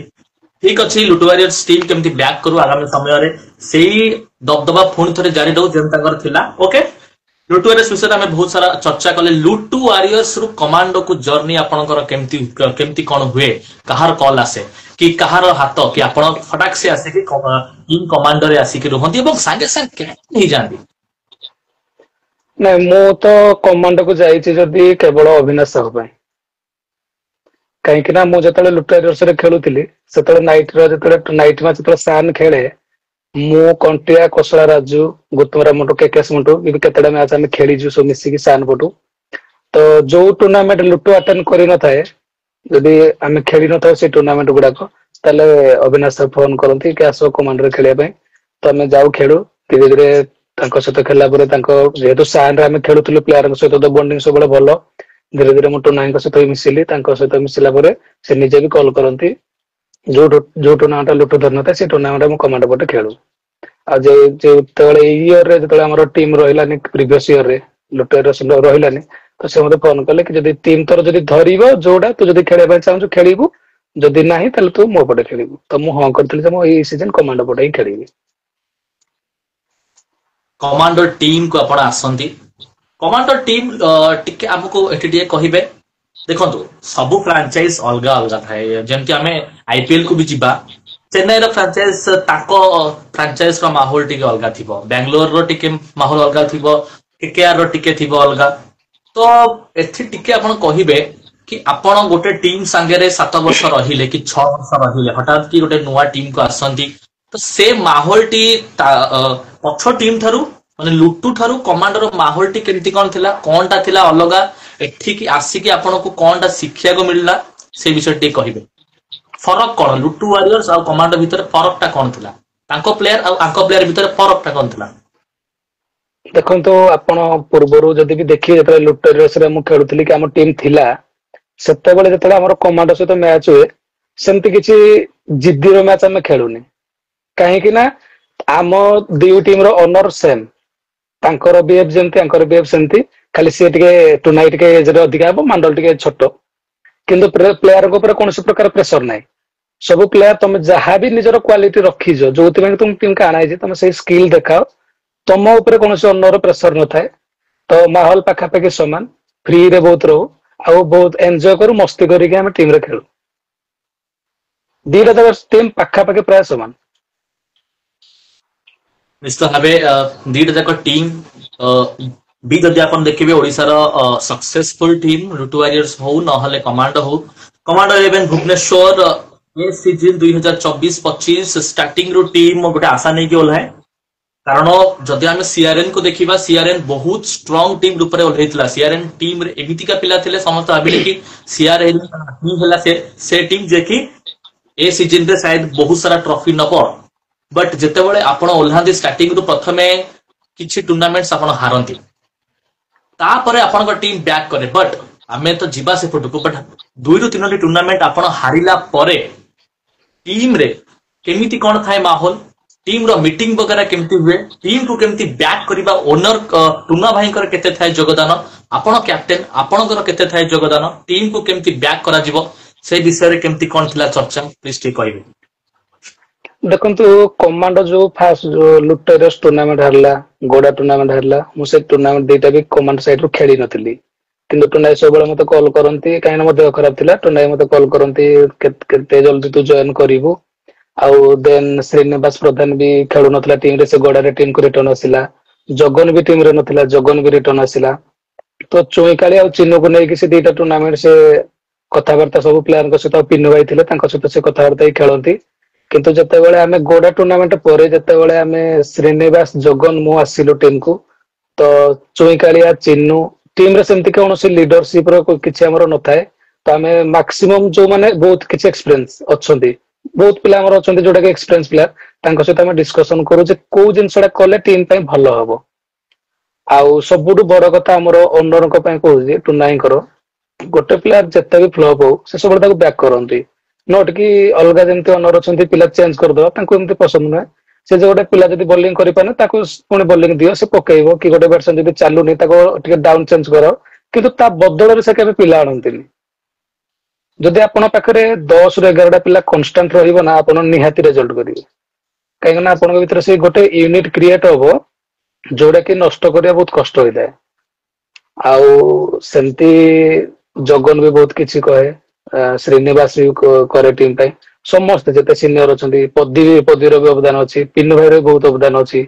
ଆଉ ସବୁଠୁ କିନ୍ତୁ ଯଦି ମୁଁ କହିବି ଟୁନା ଭାଇ ଆଉ ଆପଣ ସବୁବେଳେ କମାଣ୍ଡର ପ୍ଲେୟାର ଆଉ କମାଣ୍ଡର ଓନର ବିଷୟରେ ଆପଣ ଡିସକସନ କରୁଛନ୍ତି। କିନ୍ତୁ କେବେ ଆପଣ କମାଣ୍ଡର ଯୋଉ ଜିନିଷଟା ମ୍ୟାନେଜ କରେ ସଂଗ୍ରାମ ପ୍ରଧାନ ହାଉଳି ତା ବିଷୟରେ କେବେ ଡିସକସନ କେବେ କରନ୍ତିନି। ବହୁତ କମ ହୁଏ। ହଁ ବହୁତ କମ, କାହିଁକି ନା ଦେଖନ୍ତୁ ସିଏ ଗୋଟେ ପିଲା ଟୁନା ଭାଇ ତ ଗୋଟେ ଟୁର୍ଣ୍ଣାମେଣ୍ଟ ର ଏଣ୍ଟ୍ରି ରଖିଲେ, ପିଲାଙ୍କର ଖର୍ଚ୍ଚ ବୁଝିଲେ, ପିଲା କିଏ କୋଉଟେ ଭଲ ଖେଳିବ କଣ କିଏ ଖେଳିବ କି ଆଜି କି ମତେ ହଉ କି ଶ୍ରୀନିବାସ ହଉ କି କାଳିଆକୁ ହଉ କି ଜଗନ୍କୁ ଯାହାକୁ ବି ତାଙ୍କର କଲ୍ ଆସିବ କି କଣ ତମ ଆଜି ଭୁଲ ହେଲା ଯୋଉଥିପାଇଁ କି ଟିକେ ମ୍ୟାଚ ଫସିଥିଲା କି ମ୍ୟାଚ ଆଜି ହାରିଲ, ସେ ଡିସକସନ କରନ୍ତି। କିନ୍ତୁ ଗୋଟେ 11ଟା ପ୍ଲେୟାରକୁ ନେଇକି ଗୋଟେ ଜାଗାରେ 3 ରୁ 4 ଦିନ ଟ୍ରାଭେଲ କଲା ପରେ ରଖିକି ତାଙ୍କର ସବୁ କିଛି ବୁଝିକି ପୁଣି ନେଇକି ତାଙ୍କ ସୁବିଧାରେ ଘରେ ପହଞ୍ଚେଇବା ପର୍ଯ୍ୟନ୍ତ ହାଉଳିଆର ବହୁତ ହାତ ଥାଏ। କିନ୍ତୁ ମୁଁ ଦେଖିଛି ପ୍ରାୟ ଯେତେବେଳେ ବି ହେଲେ କେବେ ବି ତାଙ୍କ ନାଁରେ ଆସେନି। କିନ୍ତୁ ସିଏ ଟିମ୍ ପାଇଁ ବହୁତ ମାନେ ଯଦି ଟୁର୍ଣ୍ଣା ଭାଇଠୁ ଅଧିକ କିଏ କରିଥାଏ ସେ ହଉଛି ହାଉଳି ଭାଇ। ସେ ସବୁ କିଛି ମ୍ୟାନେଜ କରନ୍ତି, କେମିତି ପିଲା ଭଲରେ ରହିବେ କି ପିଲା କେମିତି ଭଲରେ ଖେଳିବେ। ସବୁ ଜିନିଷ ତାଙ୍କ ଉପରେ ଡିପେଣ୍ଡେଡ୍ ଥାଏ। ଇଭିନ ସେ ଆମକୁ ମାନେ ଆମ ହୋଟେଲରେ ରହିଲେ ଖଟ ଗଦା ଆଣିକି ଦେଇଦେବେ ସେ ନିଜେ ଗାମଛା ପାରି ଶୋଇ ପଡନ୍ତି। କିନ୍ତୁ ପ୍ଲେୟାର ପାଇଁ ସେ ଏତେ ପର୍ଯ୍ୟନ୍ତ କେବେ ତାଙ୍କ ବିଷୟରେ ଡିସକସନ ହୁଏ ସେଟା ଖରାପ ବି ଲାଗେ। କିନ୍ତୁ ଆମେ ଯେତେବେଳେ ପ୍ରାୟ ସମସ୍ତେ ଏକାଠି ବସୁ ସିନିୟର ପିଲା ଡିସକସନ କରୁ ଆମ ଟିମରେ ଏମିତି କିଛି ପର୍ଟିକୁଲାର ନଥାଏ। ତ ମାକ୍ସିମମ୍ ଡିସକସନ କରୁ ଯେ କଣ କଲେ ଟିମରେ ଭଲ ହବ, କୋଉ ଡିପାର୍ଟମେଣ୍ଟ ଏବେ ଆମର ଖରାପ ଚାଲିଛି ତାକୁ ଆମେ ସୁଧାରିବା। ଦେଖନ୍ତୁ ଡିସ୍କସନ କରାଯାଏନି, ବଟ୍ ଆଜି ସିଏ ବି ଯଦି ଏ ଶୋ କୁ ଦେଖୁଥିବେ କି ନହେଲେ ଆଗାମୀ ସମୟରେ ସିଏ ବି ଯଦି ଏ ଶୋ କୁ ଦେଖିବେ ସାୟଦ ତାଙ୍କୁ ବହୁତ ଖୁସି ଲାଗିବ। କାରଣ ଟିମ ର ଅନ୍ୟ କୌଣସି ପ୍ଲେୟାର ନୁହେଁ, ଟିମ ର ନିଜେ କ୍ୟାପ୍ଟେନ ଆଜି ଆସିକି ତାଙ୍କ ବିଷୟରେ କହିଛନ୍ତି। ଏବଂ ନିଶ୍ଚିତ ଭାବେ ଏମିତି କିଛି ପର୍ସନ ଥାଆନ୍ତି ଟିମ ରେ ଯୋଉମାନଙ୍କ ବିଷୟରେ ବେଶୀ ଚର୍ଚ୍ଚା ହୁଏନି, ଯୋଉମାନଙ୍କ ଫେସ୍ ଏତେ ସାମ୍ନାକୁ ଆସେନି, ବଟ ସେମାନଙ୍କ ଅବଦାନ ବହୁତ ଥାଏ ଟିମ୍ ସାଙ୍ଗରେ। ମୁଁ ତ ଦେଖିଛି କି ଟିମ୍ ପ୍ରାୟ ଯୋଉ ଅଲଗା ଟିମ୍ ଅଛନ୍ତି ତାଙ୍କୁ ଯୋଉମାନେ ଗାଡିରେ ନେଇକି ଆସନ୍ତି ଡ୍ରାଇଭର ବଗେରା ବି ହୁଅନ୍ତୁ, ମୁଁ ଦେଖିଛି ସେମାନେ ବି ଉତ୍ସାହିତ ସହ ଥିବେ। ଆଉ ମୁଁ ବି ତାଙ୍କ ସହ କଥା ବି ଆଉ ସେମାନେ ବି କୁହନ୍ତି କି ହଁ ଆମ ଟିମ୍ ଜିତୁ। ସିଏ ବି କହେ କି ନାଇଁ ଆମ ଟିମ୍, ସିଏ ପଛେ ବାହାରୁ ଆସୁ ଯାହା ବି ହେଇଥାଉ। ଆଉ ଯଦି ବି ଟିମ୍ ସେମିଫାଇନାଲ ବଗେରା ବି ଯଦି ହାରେ ଯଦି କୌଣସି ନାଇଟ୍ ମ୍ୟାଚ ରେ ସିଏ ବି ସେମିତି ଚେଇଁକି ଥାଏ ଆଉ ପୁଣି ତାଙ୍କୁ ରାତି ଅନିଦ୍ରା ହେଇକି ସମସ୍ତେ ଆପଣ ମାନେ ସମସ୍ତେ ଗାଡିରେ ଶୁଅନ୍ତି କିନ୍ତୁ ସିଏ ନିଜେ ପୁଣି ଗାଡି ଚଲେଇକି ନେଇକି ଆପଣଙ୍କୁ ସୁରକ୍ଷିତ ଭାବରେ ନେଇକି ନିଜ ଘରେ ପହଞ୍ଚାନ୍ତି। ହ୍ୟାଣ୍ଡସ ଅଫ୍ ସେମାନଙ୍କୁ, ସେମାନେ ବି ଖାସ କରିକେ ଚର୍ଚ୍ଚାରେ ଆସିବା ଦରକାର। ବହୁତ ସୁନ୍ଦର କଥା ଆପଣ କହିଲେ ଆଜି। ଠିକ ଅଛି, ଧୀରେ ଧୀରେ ଆମେ ଯିବା ପଏଣ୍ଟ ଟୁ ପଏଣ୍ଟ ଯିବା। ଠିକ ଅଛି, ଫାଷ୍ଟ ଟାଇମ ଆପଣ କମାଣ୍ଡୋ 11 ଚାମ୍ପିୟନ ହୁଏ, ଫାଷ୍ଟ ଟାଇମ ସମସ୍ତଙ୍କ ମନ ଖୁସି ହୁଏ। କମାଣ୍ଡୋ 11 ଚାମ୍ପିୟନ ହେଲା ରୟାଲ ଫିଲ୍ଡ, ଯଦି ନିଶ୍ଚିତ ଭାବେ ସେଠି ଚାମ୍ପିୟନ ହୁଏ। ଫାଷ୍ଟ ଟାଇମ ପାଇଁ ସମସ୍ତଙ୍କୁ ଲାଗେ କି ଯୋଉ ଟିମ୍ ଉପରେ ସମସ୍ତଙ୍କ ଭରସା ଭାଙ୍ଗି ଯାଇଥିଲା ଏ ବର୍ଷ ହବ କି ନାହିଁ, କମାଣ୍ଡୋ ବ୍ୟାକ୍ କରେ। କମାଣ୍ଡୋ ବ୍ୟାକ୍ କରେ ଏବଂ ପୁଣି ଥରେ ସମସ୍ତେ ମନରେ ପୁଣି ଗୋଟେ ଆଶା ଆସିଯାଏ କି ହଁ କମାଣ୍ଡୋ 11 ନିଶ୍ଚିତ ଭାବେ ଆଗାମୀ ସମୟରେ ଭଲ ଖେଳିବ। ସେ ବ୍ୟାକ୍ କରିବା ପଛର କାରଣ କଣ? ଏବଂ ଏମିତି କଣଟା ଆପଣଙ୍କ ଟିମରେ ପ୍ଲାନ ହେଇଗଲା କି ହଠାତ୍ କି କମାଣ୍ଡୋ ଟିମ୍ ତାପରେ ଫଟାଫଟ ଲଗାତାର ଚାମ୍ପିୟନ ପରେ ଚାମ୍ପିୟନ ଖିତାବ ଆପଣଙ୍କ ଟିମ୍ ପାଖରେ? ଦେଖନ୍ତୁ ଟୁନା ଭାଇ ମତେ ଯେତେବେଳେ ରୟାଲ ଫିଲ୍ଡ ଟୁର୍ଣ୍ଣାମେଣ୍ଟ ଧରା ହେଲା, ଟୁନା ଭାଇ ମତେ କହିଲେ ତୁ ଟିମ ର କ୍ୟାପ୍ଟେନ କରିବୁ। ମୁଁ ତାଙ୍କୁ କହିଲି ଯେ ପିନୁ ଭାଇ ଅଛନ୍ତି, କି ଆମର ଚିନୁ ବି କ୍ୟାପ୍ଟେନସିପ କରୁଛି, ଜଗନ ବି ଟିମରେ କରୁଛି, ଯଦି ସେ 3 ଜଣ ଥାଉ ଥାଉ ମୁଁ କ୍ୟାପ୍ଟେନ କରିବି ତ ବି ମତେ ଭଲ ଲାଗିବନି। ସେ କହିଲେ ସେମିତି କିଛି ନାହିଁ ତୁ ଟିମ ର କ୍ୟାପ୍ଟେନସିପ କର। ଦେନ ଟୁନା ଭାଇର ମୋର ଡିସକସନ କଲୁ କି ରୟାଲ ଫିଲ୍ଡ ଆମେ କେବେ ଜିତିନେ, ରୟାଲ ଫିଲ୍ଡ କେମିତି ଜିତିବା? ମୁଁ କହିଲି ଦେଖନ୍ତୁ ଯଦି ଆପଣ ଯଦି ଗୋଟେ ଅନର କି ଯଦି ପ୍ଲେୟାର ଯଦି ଆମେ ସବୁବେଳେ ଏଇଆ ଚିନ୍ତା କରିବା ଯେ କୋଉ ଟୁର୍ଣ୍ଣାମେଣ୍ଟ ଆମେ ଜିତିନେ ତା ବିଷୟରେ ଯଦି ଆମେ ରଖିବା ଆମେ ନିହାତି ପଛକୁ ଆସିବା, କାହିଁକିନା ନେଗେଟିଭ ଥଟା ଆମ ଉପରେ ହାବି ହବ। ତ ମୁଁ କହିଲି ନା କଲି ସେମିତି କିଛି ନାହିଁ, ରିଲାକ୍ସ ରେ ଖେଳିବା, ଯାହା ହବ ଦେଖିବା। କିନ୍ତୁ ମୁଁ ସବୁଠୁ ବେଶୀ ଡିସ୍କସନ ଶ୍ରୀନିବାସ ସହିତ କରେ କି କେମିତି ଟିମ୍ ଭଲ ରେଜଲ୍ଟ କରିବ। ତ ଶ୍ରୀନିବାସର ମୋର ଚିନ୍ତା କଲୁ କି କାଳିଆ ଆଉ ଜଗନ ଉପରେ ଖେଳନ୍ତୁ, ଜଗନ ବି ଟିକେ ଅପ ଡାଉନ ହଉଛି ତାର ଫର୍ମରେ, ତାକୁ ସର୍କଲ ରେ ଖେଳିବାକୁ ଦିଅ, ସେ ଖେଳୁ, ସିଏ ଯାହା ବି ସ୍କୋର କରୁଛି କରନ୍ତୁ ଦି ଜଣ ଯାକ। ପଛରେ ତ ପଦି ଆଉ ଚିହ୍ନ ରହିଲେ ଫିନିସିଂ କରିବା ପାଇଁ, ମିଡିଲ ଅର୍ଡର ଯାହା ବି ସ୍କୋର ଦରକାର ହେଲା ତୋର ମୋର ଖେଳିବା। ତ ଆମେ ସେଇ ପ୍ଲାନିଂ ରେ ଖେଳୁଥିଲୁ। ପିନୁ ଭାଇ ବି ବହୁତ ଭଲ ଗୋଟେ ସେମିଫାଇନାଲ ଗୋଟେ ବହୁତ ଭଲ ଇନିଂସ ଖେଳିଲେ। ତ ଫାଇନାଲ କୁ ଟିମ୍ ଗଲା, ଫାଇନାଲ ମ୍ୟାଚ୍ ରେ ଆମେ ରୟାଲ ଫିଲ୍ଡ ଟୁର୍ଣ୍ଣାମେଣ୍ଟ ଯଦି ଖାସ କରି ଦେଖିବା, ରୟାଲ ଫିଲ୍ଡ ଟୁର୍ଣ୍ଣାମେଣ୍ଟ ପୁରା ଟିମ ର ସମସ୍ତଙ୍କର ହିଁ ବହୁତ କିଛି ଅବଦାନ ଅଛି। କେହି ପର୍ଟିକୁଲାର ପ୍ଲେୟାର କହିବେନି ଯେ ନାଇଁ ମୁଁ ସିଙ୍ଗଲ ହ୍ୟାଣ୍ଡ ଟୁର୍ଣ୍ଣାମେଣ୍ଟ ଜିତେଇଛି। କୋଶଳା ରାଜୁ ସେଦିନ ଅଷ୍ଟମୀ ଥିଲା, ସେ ଯୋଉ ରାତିରେ ଘରକୁ ଯାଇକି ପୁଣି ଅଷ୍ଟମୀ ହେଇକି ସକାଳୁ ଆସିଛି। ଆମେ କିଛି ପିଲାରେ ମାନେ ଘରର ବଡ ପୁଅ ଥାଇକି ବି ଆମେ ସେଇଠି ବି ଅଷ୍ଟମୀ ହେଇଛୁ। କିନ୍ତୁ ଘରକୁ କେବେ ଆସିନୁ ସେଇ ଟୁର୍ଣ୍ଣାମେଣ୍ଟ ଖେଳିବା ପାଇଁ। ଆଉ ସବୁ ପିଲା ମିଶିକି ଖଟିଥିଲୁ, ଆଉ ବହୁତ ଖୁସି ଲାଗିଲା। ଟୁନା ବି ବହୁତ ଖୁସି ହେଲେ, କାହିଁକି ନା ରୟାଲ ଫିଲ୍ଡ ସେ କେବେ ଚମ୍ପିଆନ ହେଇନଥିଲେ। ଆମକୁ ବହୁତ ବି ଖୁସି ଲାଗିଲା, କାହିଁକିନା ଆମେ ଦିଟା ଟୁର୍ଣ୍ଣାମେଣ୍ଟ ବି ହାରିଥିଲୁ, ଆମେ ଚମ୍ପିଆନ ହବା ନିହାତି ଦରକାର ଥିଲା। କାହିଁକିନା ଟିମ୍ ପୁଣି ଷ୍ଟାର୍ଟଅପ ରଖିବା ପାଇଁ ବହୁତ ଖୁସି ଲାଗିଲା ସେ ଟୁର୍ଣ୍ଣାମେଣ୍ଟ। ଯେତେବେଳେ ଟୁନା ଭାଇ ଆମ ଶୋ ରେ ବି ଆସିଥିଲେ, ଇନଷ୍ଟାଗ୍ରାମ ଶୋ ରେ, ସିଏ ବି ସେଇଟା ହିଁ ସେମ କହିଥିଲେ କି ରୟାଲ ଫିଲ୍ଡ ଗୋଟେ ଏମିତି ଗୋଟେ ରହି ଯାଇଥିଲା କି ସାୟଦ ଆମେ ସେଇଟାକୁ ଜିତି ପାରିନଥିଲୁ, ଏ ବର୍ଷ ଜିତିଲୁ, ବହୁତ ଖୁସି। ରୟାଲ ଫିଲ୍ଡ ଜିତିବା ପରେ କମାଣ୍ଡୋ କେବଳ ସେଇଟା ନୁହେଁ, କମାଣ୍ଡୋ ଜିତିଲା 12ଟି ଚାମ୍ପିଅନସିପ ଗୋଟେ ସିଜିନ୍, ଏବଂ ଲଗାତାର ସମସ୍ତଙ୍କ ମନକୁ ଯେମିତି ଆଗରୁ କିଣୁଥିଲା ଏ ବର୍ଷ ବି କିଣିଲା। ପ୍ରମୁଖ ରୋଲ ଆପଣଙ୍କ ଟିମ ରେ, ଆପଣ ନିଜେ ଗୋଟେ କ୍ୟାପ୍ଟେନ, ଆପଣ କେତୋଟି ପ୍ଲେୟାର କୁ ଏଠି ପ୍ରମୁଖ ସାମ୍ନାକୁ ଆଣିବାକୁ ଚାହିଁବେ କି ନାହିଁ ଏଇ ପ୍ଲେୟାର ହେଲେ ସେ ପ୍ରମୁଖ ପ୍ଲେୟାର ଯାହା ପାଇଁ ଏ ସ୍ଥାନରେ? ସେମିତି କେହି ପର୍ଟିକୁଲାର ପ୍ଲେୟାର ନାହାନ୍ତି। ଦେଖନ୍ତୁ, ଆପଣ 12ଟା ଚମ୍ପିୟନ ଆମେ ଟିମ୍ ହେଇଛି, 2ଟା ରନର୍ସ ବି ହେଇଛୁ। ସବୁ ଟୁର୍ଣ୍ଣାମେଣ୍ଟ ରେ, ସବୁ ମ୍ୟାଚ ରେ କମାଣ୍ଡର କେହି ବି ଗୋଟେ କମ ସେ କମ ପ୍ଲେୟାର ହିରୋ ହେଇକି ଆସିଛି। ସେ ଚଇକାଳିଆ ହଉ, ଚିନୁ ହଉ, କୋଉଟା ଜଗନ ହଉ, କି ଶ୍ରୀନିବାସ ହଉ, କି ଆମର କୁନା ସାହୁ ହଉ। ପଦି ବି ଗୋଟେ ଟୁର୍ଣ୍ଣାମେଣ୍ଟ ଆମର ବାରମଞ୍ଚାରେ, ଆପଣ ପଦୀ କୁ ଅଣ୍ଡର ରେଟେଡ ରଖନ୍ତି। ପିଲା ମାନେ ବହୁତ କିଛି କୁହନ୍ତି ପଦିଆ ଭାଇକୁ ନେଇକି। କିନ୍ତୁ ବାରମଞ୍ଚା ଗୋଟେ ଟୁର୍ଣ୍ଣାମେଣ୍ଟ ଅଲଷ୍ଟାର ସେତେବେଳେ ଚାଲିଥିଲା, ସିଆରଏନ ର ବି କିଛି ପିଲା ନଥିଲେ, ଆମର ବି ପିଲା ନଥିଲେ। ସେଇ ଟୁର୍ଣ୍ଣାମେଣ୍ଟରେ ଆମେ ଫ୍ଲପ ଥିଲୁ, କିନ୍ତୁ ପଦି ଗୋଟେ ଫର୍ମାଟ ୱାନ୍ ସାଇଡ ମାରିଲା, ଯୋଉଟା କି ଆମେ ଚମ୍ପିଆନ ହେଲୁ। ସବୁ ପିଲା, ଲାଟୁ ବି ବହୁତ, ଲାଟୁ ତ ଯେତିକି ଭଲ ବୋଲିଂ କରିଛି ସେଇଟା କହିବି, ମାନେ ଯେତେ କମ୍ପେୟାର କଲେ କି ତାକୁ ଯେତେ ଶ୍ରେୟ ଦେଲେ ବି ସେଇଟା କମ ହବ, କାହିଁକି ସେ ଯେତିକି ଏଥର ଏଫର୍ଟ ଦେଇଛି। ଚେତନାଲି ବି ବହୁତ କିଛି କରିଛି, କୋଶଳା ରାଜୁର ଭୂମିକା ଅଛି। ଆଉ ସବୁଠୁ ମାନେ ବୋଲିଂ ୟୁନିଟ ଦେଖିବା, ବିଶ୍ୱଜିତ ପ୍ରଧାନ କାହାକୁ ବି ଭଲ ପକେଇଛି। ଦେଖନ୍ତୁ, ଗୋଟେ ଦିଟା ପ୍ଲେୟାର ନେଇକି କେବେ ଗୋଟେ ଟିମ୍ ଏତେ ସକ୍ସେସ ହବନି। ସବୁ ପ୍ଲେୟାରଙ୍କର କଣ୍ଟ୍ରିବ୍ୟୁଟ ଅଛି ବୋଲି କମାଣ୍ଡୋ ଏଇ ବର୍ଷ ଏତେ ସକ୍ସେସ ହେଇଛି। ହଁ, କିଏ ଗୋଟେ ମ୍ୟାନ ଅଫ ଦି ମ୍ୟାଚ୍ ହଉଛି, ମ୍ୟାନ ଅଫ ଦି ସିରିଜ ହଉଛି, ସେଇଟା ଅଲଗା କଥା। କିନ୍ତୁ ଗୋଟେ ପର୍ଟିକୁଲାର ଯୋଉ ଟୁର୍ଣ୍ଣାମେଣ୍ଟ ଆମେ ଖେଳୁଛନ୍ତି, ସେଇଟା 3ଟା ମ୍ୟାଚ ହଉଛି। କ୍ୱାର୍ଟର, ସେମି ଫାଇନାଲ, କି ନହେଲେ ଯଦି 4ଟା ମ୍ୟାଚ ହଉଛି। ସବୁ ପିଲା କିଛି ନା କିଛି କଣ୍ଟ୍ରିବ୍ୟୁଟ କରିଛନ୍ତି ବୋଲି କମାଣ୍ଡୋ ଏଥିରେ ଏତେ ସକ୍ସେସ ହେଇଛି। ଯଦି ଏମିତି ପର୍ଟିକୁଲାର କାହାକୁ ତ ଶ୍ରେୟ ଦେବା, ସେଇଟା ଖରାପ ହବ। କାହିଁକି ନା ସବୁ ପିଲା ହିଁ କରିଛନ୍ତି ନା, କାହାକୁ କେମିତି ପର୍ଟିକୁଲାର ଶ୍ରେୟ ଦେବା ଆମେ? ଟିମ୍ ଏକଜୁଟ ହେଲା ପରେ ହିଁ ଯଦି ଆମେ ଦେଖିବା ଟିମ୍ ସକ୍ସେସ ହୁଏ। ଏବଂ ଆପଣ ଯେଉଁମାନଙ୍କ ନେମ୍ ଏଠି ନେଲେ, ଯେମିତିକି କୁନା ହେଇଗଲେ, ପଦି ହେଇଗଲେ, ପରେ ସାମଲ ହେଇଯାଆନ୍ତୁ, ଏମାନେ ଯେଉଁଭଳି ଭାବେ ଟିମ୍ ପାଇଁ ଖେଳିଛନ୍ତି, ବଟ୍ ହଁ, ଏଇଟା ବି ଠିକ କି ସେମାନଙ୍କ ଚର୍ଚ୍ଚା ବେଶୀ ହଉନି, ଯେମିତି ଅନ୍ୟ ପିଲାମାନଙ୍କର ହଉଛି, ସେମାନଙ୍କ ଚର୍ଚ୍ଚା ସେମିତି ହଉନି। ବଟ୍ ଆଶା ରହିବ ଆଗାମୀ ସମୟରେ ସବୁ ଭିଉଅର୍ସ ମାନେ, ଆପଣ ମାନେ ଏମାନଙ୍କ ନେମ୍ ବି ନିଅନ୍ତୁ, ସମାନ ୱେରେ ଦେଖନ୍ତୁ। ସମସ୍ତେ ସମାନ ରହିଲେ ସାୟଦ ଓଡିଶା ଟେନିସ କ୍ରିକେଟ ଉପରକୁ ଯିବ। ଓକେ, ଠିକ ଅଛି। କ୍ୟାପ୍ଟେନସିପ ର ପ୍ରେସର ଆପଣଙ୍କ ଉପରେ କେତେ ଥାଏ? ଗୋଟେ ଏତେ ବଡ ଟିମ୍, ଏତେ ବଡ ଫ୍ୟାନ ବେସ୍, ଆଉ ଏ ଟିମ ର ମ୍ୟାଚ ହେଲେ ଅନଲାଇନରେ ଅନଲାଇନରେ ଆମେ ଦେଖିଛୁ 8,000 9,000 ଲୋକ ଦେଖନ୍ତି, ଗ୍ରାଉଣ୍ଡ ରେ ବି ଲୋକ ଦୂର ଦୂରାନ୍ତରୁ ମାନେ ଗ୍ରାଉଣ୍ଡ କୁ ଆସନ୍ତି ଦେଖିବା ପାଇଁ। ଆପଣ ସେ ଟିମ ର ଲିଡର, ଟିମ ର କ୍ୟାପ୍ଟେନ, ଆପଣଙ୍କ କେତେ ପ୍ରେସର ଥାଏ ଜିତେଇବା ପାଇଁ ଟିମକୁ? ଗୋଟେ କ୍ୟାପ୍ଟେନସିପ ର ପ୍ରେସର ଆପଣଙ୍କ ଉପରେ କେତେ ଥାଏ? ପ୍ରେସର ତ କିଛି ନଥାଏ। କାଲି ମତେ 10ଟା ପିଲା କୁହନ୍ତି ଯେ ଭାଇ ପାଖାପାଖି ଚେଷ୍ଟା କର କେମିତି ଟସ୍ ଟା ଜିତିବା ପାଇଁ। ଯଦି ଆମେ ଟସ୍ ଜିତି ଯାଉଛେ, ତାହେଲେ ଆମେ ଅଧା ମ୍ୟାଚ ଜିତିଯିବା। କାହିଁକି ନା ଯଦି ମତେ ଏକୁଟିଆ ଥିଙ୍କ କରିବାକୁ ପଡନ୍ତା ଯେ ମୁଁ କେମିତି ଟିମ୍ କୁ ଏଇ ପରିସ୍ଥିତିରୁ ବାହାର କରିବି କି କେମିତି ଟୁର୍ଣ୍ଣାମେଣ୍ଟ ଟା କି କୋଉ ମାନେ କେମିତି ମ୍ୟାଚ୍ ଟା ମୁଁ ଜିତେଇବି ତାହେଲେ ମତେ ପ୍ରେସର ଲାଗିବ। ଯଦି ତମ ସହିତ ତମର 10ଟା ଯାକ ପିଲା ଅଛନ୍ତି ତାହେଲେ ପ୍ରେସର କଣ?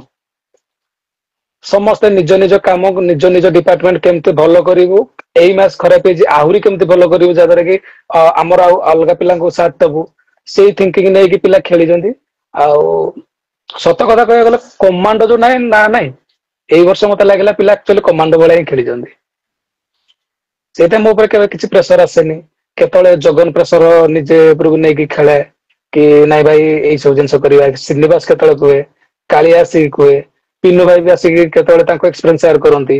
ଆପଣ ଦେଖନ୍ତୁ ସରମଣ୍ଡା ଗୋଟେ ଟୁର୍ଣ୍ଣାମେଣ୍ଟ ହେଇଥିଲା ଯୋଉଟା କି ବହୁତ ଦି ଥର ସୁପର ଓଭର ହେଲା। ସେଇଥିରେ ମାନେ ଶ୍ରୀନିବାସର ମୋର ହୋପ ବି ଛାଡି ଦେଇଥିଲୁ ଖେଳିବାରେ କି ଏତେ ପିଚ୍ ଖରାପ ଥିଲା ତ ଆମେ ନର୍ଭସ ଥିଲୁ, ଜଗନ ବି ନର୍ଭସ ଥିଲା, କାଳିଆ ବି ନର୍ଭସ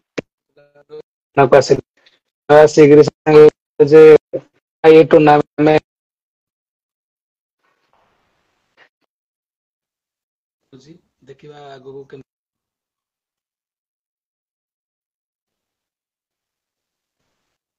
ବିଶ୍ୱଜିତ ପ୍ରଧାନ ଆସିକି ବି କୁହେ ବିଶ୍ୱଜିତ ପ୍ରଧାନ ବି ଆସିକି ସାମ୍ନାକୁ ଆସିକି କୁହେ ଯେ ନାଇଁ ମୁଁ ଏଇ ସବୁ ଜିନିଷ କରିବି ଯାହା ଦ୍ୱାରା କି ମତେ ଫିଲ୍ ହଉଛି କି ଏଇ ସବୁ ଜିନିଷ ଆଜି ପିଚ୍ ରେ ହଉଛି କିନ୍ତୁ ରାଜୁ ଭାଇ ବୋଲର ଅଲଗା ଟ୍ରାଏ କରୁଛନ୍ତି, ତମେ ଟିକେ ଟ୍ରାଏ କର ଯାହାଦ୍ୱାରା କି ଭଲ ହବ। ସମସ୍ତେ ସେୟାର କରନ୍ତି ତ ପ୍ରେସର କିଛି ମୋ ଉପରେ ନଥାଏ।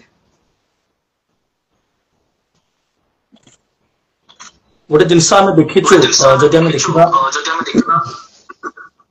ଇକୋ ହଉଛି ଭାଇ, ଆପଣ ମାନେ ସାୟଦ ବ୍ଲୁଟୁଥ ଟା ଅନ୍ ଅଛି କି? ଗୋଟେ ସେକେଣ୍ଡ।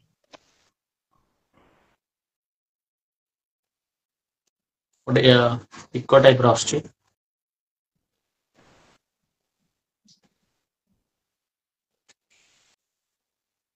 ସମସ୍ତେ ନିଜ ନିଜ କୋଶ୍ଚିନ୍ ରେଡି ରଖିଥାନ୍ତୁ। ମୁଁ କହିଲା ମାନେ ଆପଣ ମାନେ ସମସ୍ତେ କୋଶ୍ଚିନ୍ ଦେବେ ଡିଜିଟାଲ ରାଜୁଙ୍କୁ ଯାହା ବି ଆପଣଙ୍କର କୋଶ୍ଚିନ୍ ରହିଛି।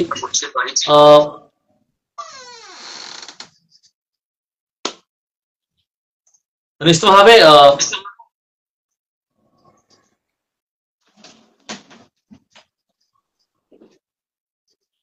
ସାଉଣ୍ଡ ର ଟିକେ ଇସ୍ୟୁ ତ ରହୁଛି ଗୋଟେ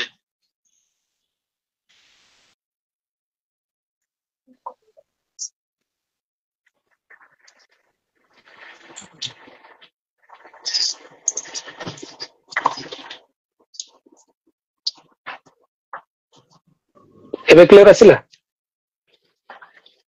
ଇକୋ ଟାଇପ ର ଗୋଟେ ଆସୁଥିଲା ବଟ୍ ଏବେ ଲାଗୁଛି ସାୟଦ ଏବେ କ୍ଲିୟର ହେଇଗଲା ବୋଲି। କ୍ଲିୟର ହେଇଗଲା ତ? ଆପଣ ମାନେ ବି ଟିକେ କମେଣ୍ଟ କରିବେ କି କ୍ଲିୟର ହେଲା କି ନାହିଁ। ମତେ ତ କ୍ଲିୟର ଆସିଲା। ଠିକ ଅଛି, କୋଶ୍ଚିନ୍ ଟା ନିଶ୍ଚିତ ଭାବେ ଆମେ ଯିବା ନେକ୍ସଟ କୋଶ୍ଚିନ୍ ଆଡକୁ ଯିବା। ଗୋଟେ ପାର୍ଟନର ଆମେ ଦେଖିଛୁ, ଯଦି ଆମେ ଦେଖିବା ଗୋଟେ କ୍ରିକେଟରେ ଆମେ ଗୋଟେ ପାର୍ଟନରସିପ ଦେଖିଛୁ ଯେମିତି ରୋହିତଙ୍କ ସାଙ୍ଗରେ ହେଇଗଲା କୋହଲି ହେଇଗଲେ, ଧୋନି ଏବଂ ୟୁବରାଜ ତା ଦେହରୁ ଜଣେ କ୍ୟାପ୍ଟେନ ଥିବେ ଜଣେ ଟିକେ ଲିଡର ଟାଇପ ର ଥିବେ। ଏମିତି ଆମେ ବହୁତ ସାରା ଦେଖିଛୁ ରାହୁଲ ଦ୍ରାବିଡଙ୍କ ସାଙ୍ଗରେ ଯେମିତି ଆମେ ଦେଖି ନେଇଛୁ ଗାଙ୍ଗୁଲିକୁ, ସବୁ ଆମେ ସବୁ ଦେଖିଛୁ କ୍ରିକେଟରେ। ତ ଆପଣ ଜଣେ କ୍ୟାପ୍ଟେନ, ତ ଆପଣଙ୍କ ସହ ଗୋଟେ ଭାଇସ କ୍ୟାପ୍ଟେନ ଟାଇପ ର ବି ମାନେ ସେ ଭାଇସ କ୍ୟାପ୍ଟେନ ନ ବି ହେଲେ ବି ଆପଣଙ୍କ ସହ ଟିକେ ଚର୍ଚ୍ଚା କରନ୍ତି, ସେ ବେଶୀ ଟିକେ ସିରିୟସ ଥାନ୍ତି। ଆପଣଙ୍କୁ ଯେତେବେଳେ ଗୋଟେ ପ୍ରେସର ମ୍ୟାଚ ହୁଏ ସିଏ ଆସିକି ତାଙ୍କ ଆଡୁ ଆପଣଙ୍କୁ ଆସିକି ବୁଝାନ୍ତି କି ନାଇଁ ନାଇଁ ରାଜୁ ଏଇଟା ଗୋଟେ କାମ କର, ତାକୁ ବୋଲିଂ ଟା ଦେ, ଇଏ କର, ନହେଲେ କେମିତି କର। କିଏ ସେ ପ୍ଲେୟାର ଆପଣଙ୍କ ଟିମରେ? ଶ୍ରୀନିବାସ ପ୍ରଧାନ। ଶ୍ରୀନିବାସ ପ୍ରଧାନ। କଣ ସେ କହନ୍ତି ଆପଣଙ୍କୁ, ତାଙ୍କ ରୋଲ ଟା ସେ କଣ ଟିମରେ? ସବୁବେଳେ ଦେଖନ୍ତୁ ସିଏ ଆଜ ଏ ସିନିୟର ସେ ସବୁବେଳେ ଫାଷ୍ଟ ଯଦି ଜଗନ ଟିମ ରେ ଥାଏ ସେ ଫାଷ୍ଟ ଟ୍ରାଏ କରେ ତ ମିଡ ୱିକେଟ ରେ ଫିଲ୍ଡିଂ କରିବା ପାଇଁ।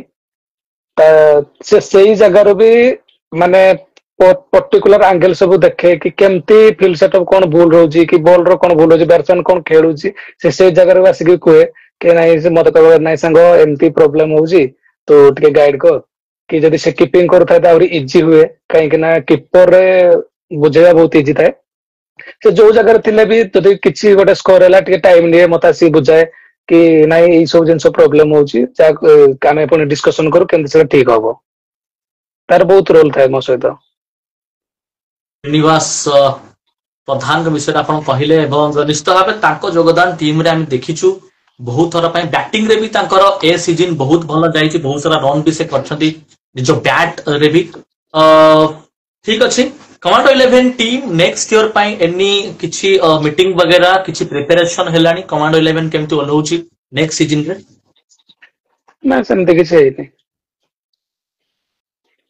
ବଟ୍ ଯଦି ଆପଣ ଯଦି ବି କ୍ୟାପ୍ଟେନ ତ ଆପଣଙ୍କୁ କଣ ଲାଗୁଛି ଟିମ ରେ କଣ ମାନେ କୋଉ ଜାଗାରେ ଟିକେ ଚେଞ୍ଜ ହବା ଦରକାର? କାରଣ ଆପଣ କିଛି ଜାଗାରେ ହାରି ବିଛନ୍ତି, ତ ବ୍ୟାଟିଂ ନା ଅଲରାଉଣ୍ଡର ନା ବୋଲର କୋଉ ଜାଗାଟା ଟିକେ ଆଉ ଟିକେ ମେକଅପ୍ ହବା ଦରକାର ଆପଣଙ୍କ ଟିମରେ? ଦେଖନ୍ତୁ, ଗୋଟେ ଟିମ୍ ଯଦି ପ୍ୟାକ୍ ହେଇ ଖେଳିବ ନା ତାକୁ ହରେଇବା ଟିକେ କଷ୍ଟ ଥାଏ। ଆମେ ଲଗାତାର ଲୁଟୋରିୟସ୍ କପ୍ ଆଉ ଗୋଡା କପ୍ ଟିମ୍ ହାରିଲା ପରେ ରୟାଲ ଫିଲ୍ଡ ଠୁ ଆରମ୍ଭ କରିକି ଆମର ନିମପୁର ଷ୍ଟାଡିୟମ ଯୋଉ ହେଇଥିଲା କେଟିଏଚ୍ କପ୍ ପର୍ଯ୍ୟନ୍ତ ଲଗାତାର 5ଟା ଟୁର୍ଣ୍ଣାମେଣ୍ଟ ଆମେ ଖେଳିଥିଲୁ, 5ଟା ଚମ୍ପିଆନ ହେଇଯାଇଥିଲୁ। ଆଉ ସେଇ ପର୍ଯ୍ୟନ୍ତ ଆମ ଟିମ ର 11 ସବୁ ମ୍ୟାଚ୍ ରେ ସମାନ ଥିଲେ। ତାପରେ କୋଶଳା ରାଜୁର ଟିକେ ପ୍ରୋବ୍ଲେମ ଆସିଲା, ଚେତନ ବି ଘରକୁ ବହୁତ ଦିନ ହେଲା ଯାଇନଥିଲା, ସିଏ ବି ଘରକୁ ପଳେଇଲା। ତ ସିଏ 2 ଜଣ ଗଲା ପରେ ତ ବୋଲିଂ ର ଦାୟିତ୍ୱ ଟା ମତେ ଆଉ କୁନାକୁ ନବାକୁ ପଡିଲା। ତ ତାପରେ ଜଗନ ର ଟିକେ ପ୍ରୋବ୍ଲେମ ଆସିଲେ, ଜଗନ ଜାଗାରେ ଆମେ ପୁଣି ଦୀପୁକୁ ଖେଳେଇଲୁ।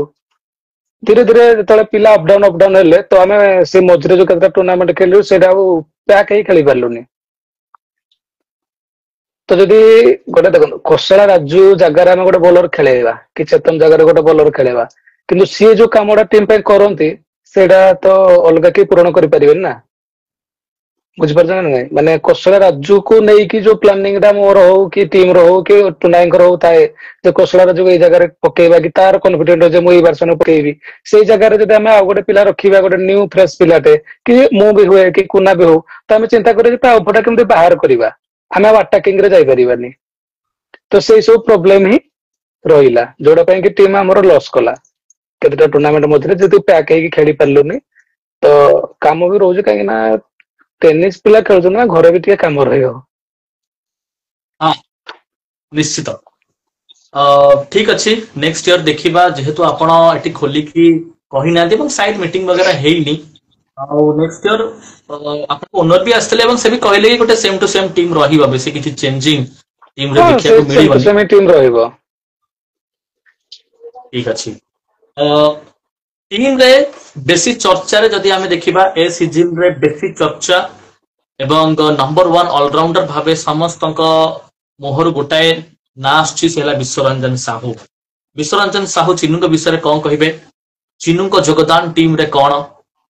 ଏବଂ ଆକ୍ଚୁଆଲିରେ ଯଦି ଆମେ ଦେଖିବା ଆପଣଙ୍କ ଓନର ବି ଏଇ କଥା କହିଥିଲେ, ମୁଁ ବି ସେଇଟା ଭୁଲ ବି କହିବିନି, କାରଣ ଚିନୁ ଇନିଂସ ଖେଳିଛନ୍ତି, ନାଇଟ୍ ମ୍ୟାଚ୍ ମୁଁ ଯାଉନି ଡେ ମ୍ୟାଚ୍ ଯାଉଛି। ଚିନୁ ଭଲ ଖେଳିଛନ୍ତି, ଠିକ ଅଛି, ତାଙ୍କ ବ୍ୟାଟ ରନ୍ ଆସିଛି, ବୋଲିଂରୁ ୱିକେଟ ନେଇଛନ୍ତି, ଫିନିଶ କରିପାରୁନାହାନ୍ତି ଚିନୁ। ଆଉ ଯୋଉ ଷ୍ଟେଜରେ ସେ ବ୍ୟାଟିଂ ଆସୁଛନ୍ତି ସାୟଦ ତାଙ୍କୁ ଫିନିଶ କରିବା ଦରକାର, କିଛିଟା ମ୍ୟାଚ ସେ ଫିନିଶ କରିପାରି ନାହାନ୍ତି। ଆଉ ତା ଉପରେ ଆପଣ କଣ କହିବେ? ଏବଂ ଚିନୁ ଆପଣଙ୍କ ଟିମ ରେ କେତେ ପ୍ରମୁଖ, ସେ ବିଷୟରେ କଣ କହିବେ? ଦେଖନ୍ତୁ, ଚିନୁ ଏମିତି ଗୋଟେ ପ୍ଲେୟାର ମତେ ଫିଲ୍ ହୁଏ କି କମ ଏଜ ରେ ସେ ବହୁତ କିଛି ଆଚିଭ କରିଗଲାଣି। ଏକ୍ସପିରିଏନ୍ସ ୱାଇଜ ଦେଖନ୍ତୁ, ବୋଲିଂ ରେ ଦେଖନ୍ତୁ, ବ୍ୟାଟିଂ ରେ ଦେଖନ୍ତୁ, ଫିଲ୍ଡିଂ ରେ ଦେଖନ୍ତୁ, ସେ କମାଣ୍ଡର ନୁହେଁ, ଯୋଉ ଟିମ ରେ ତାକୁ ଖେଳାଅ ନା ସେ ପିଲା 100% ତାର କଣ୍ଟ୍ରିବ୍ୟୁଟ କରୁଛି।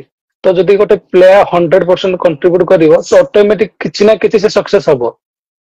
ତାକୁ ମତେ ବହୁତ ଭଲ ଲାଗେ, ସେ ଏମିତି କିଛି ରାତିରେ ପାଟି ଫାଟି କରିବନି, ଜଲ୍ଦି ଖାଇକି ଶୋଇପଡିବ, ଜଲ୍ଦି ଉଠିବ, ତାର ଅଲଗା କିଛି ମସ୍ତି କରିବାର ନାହିଁ।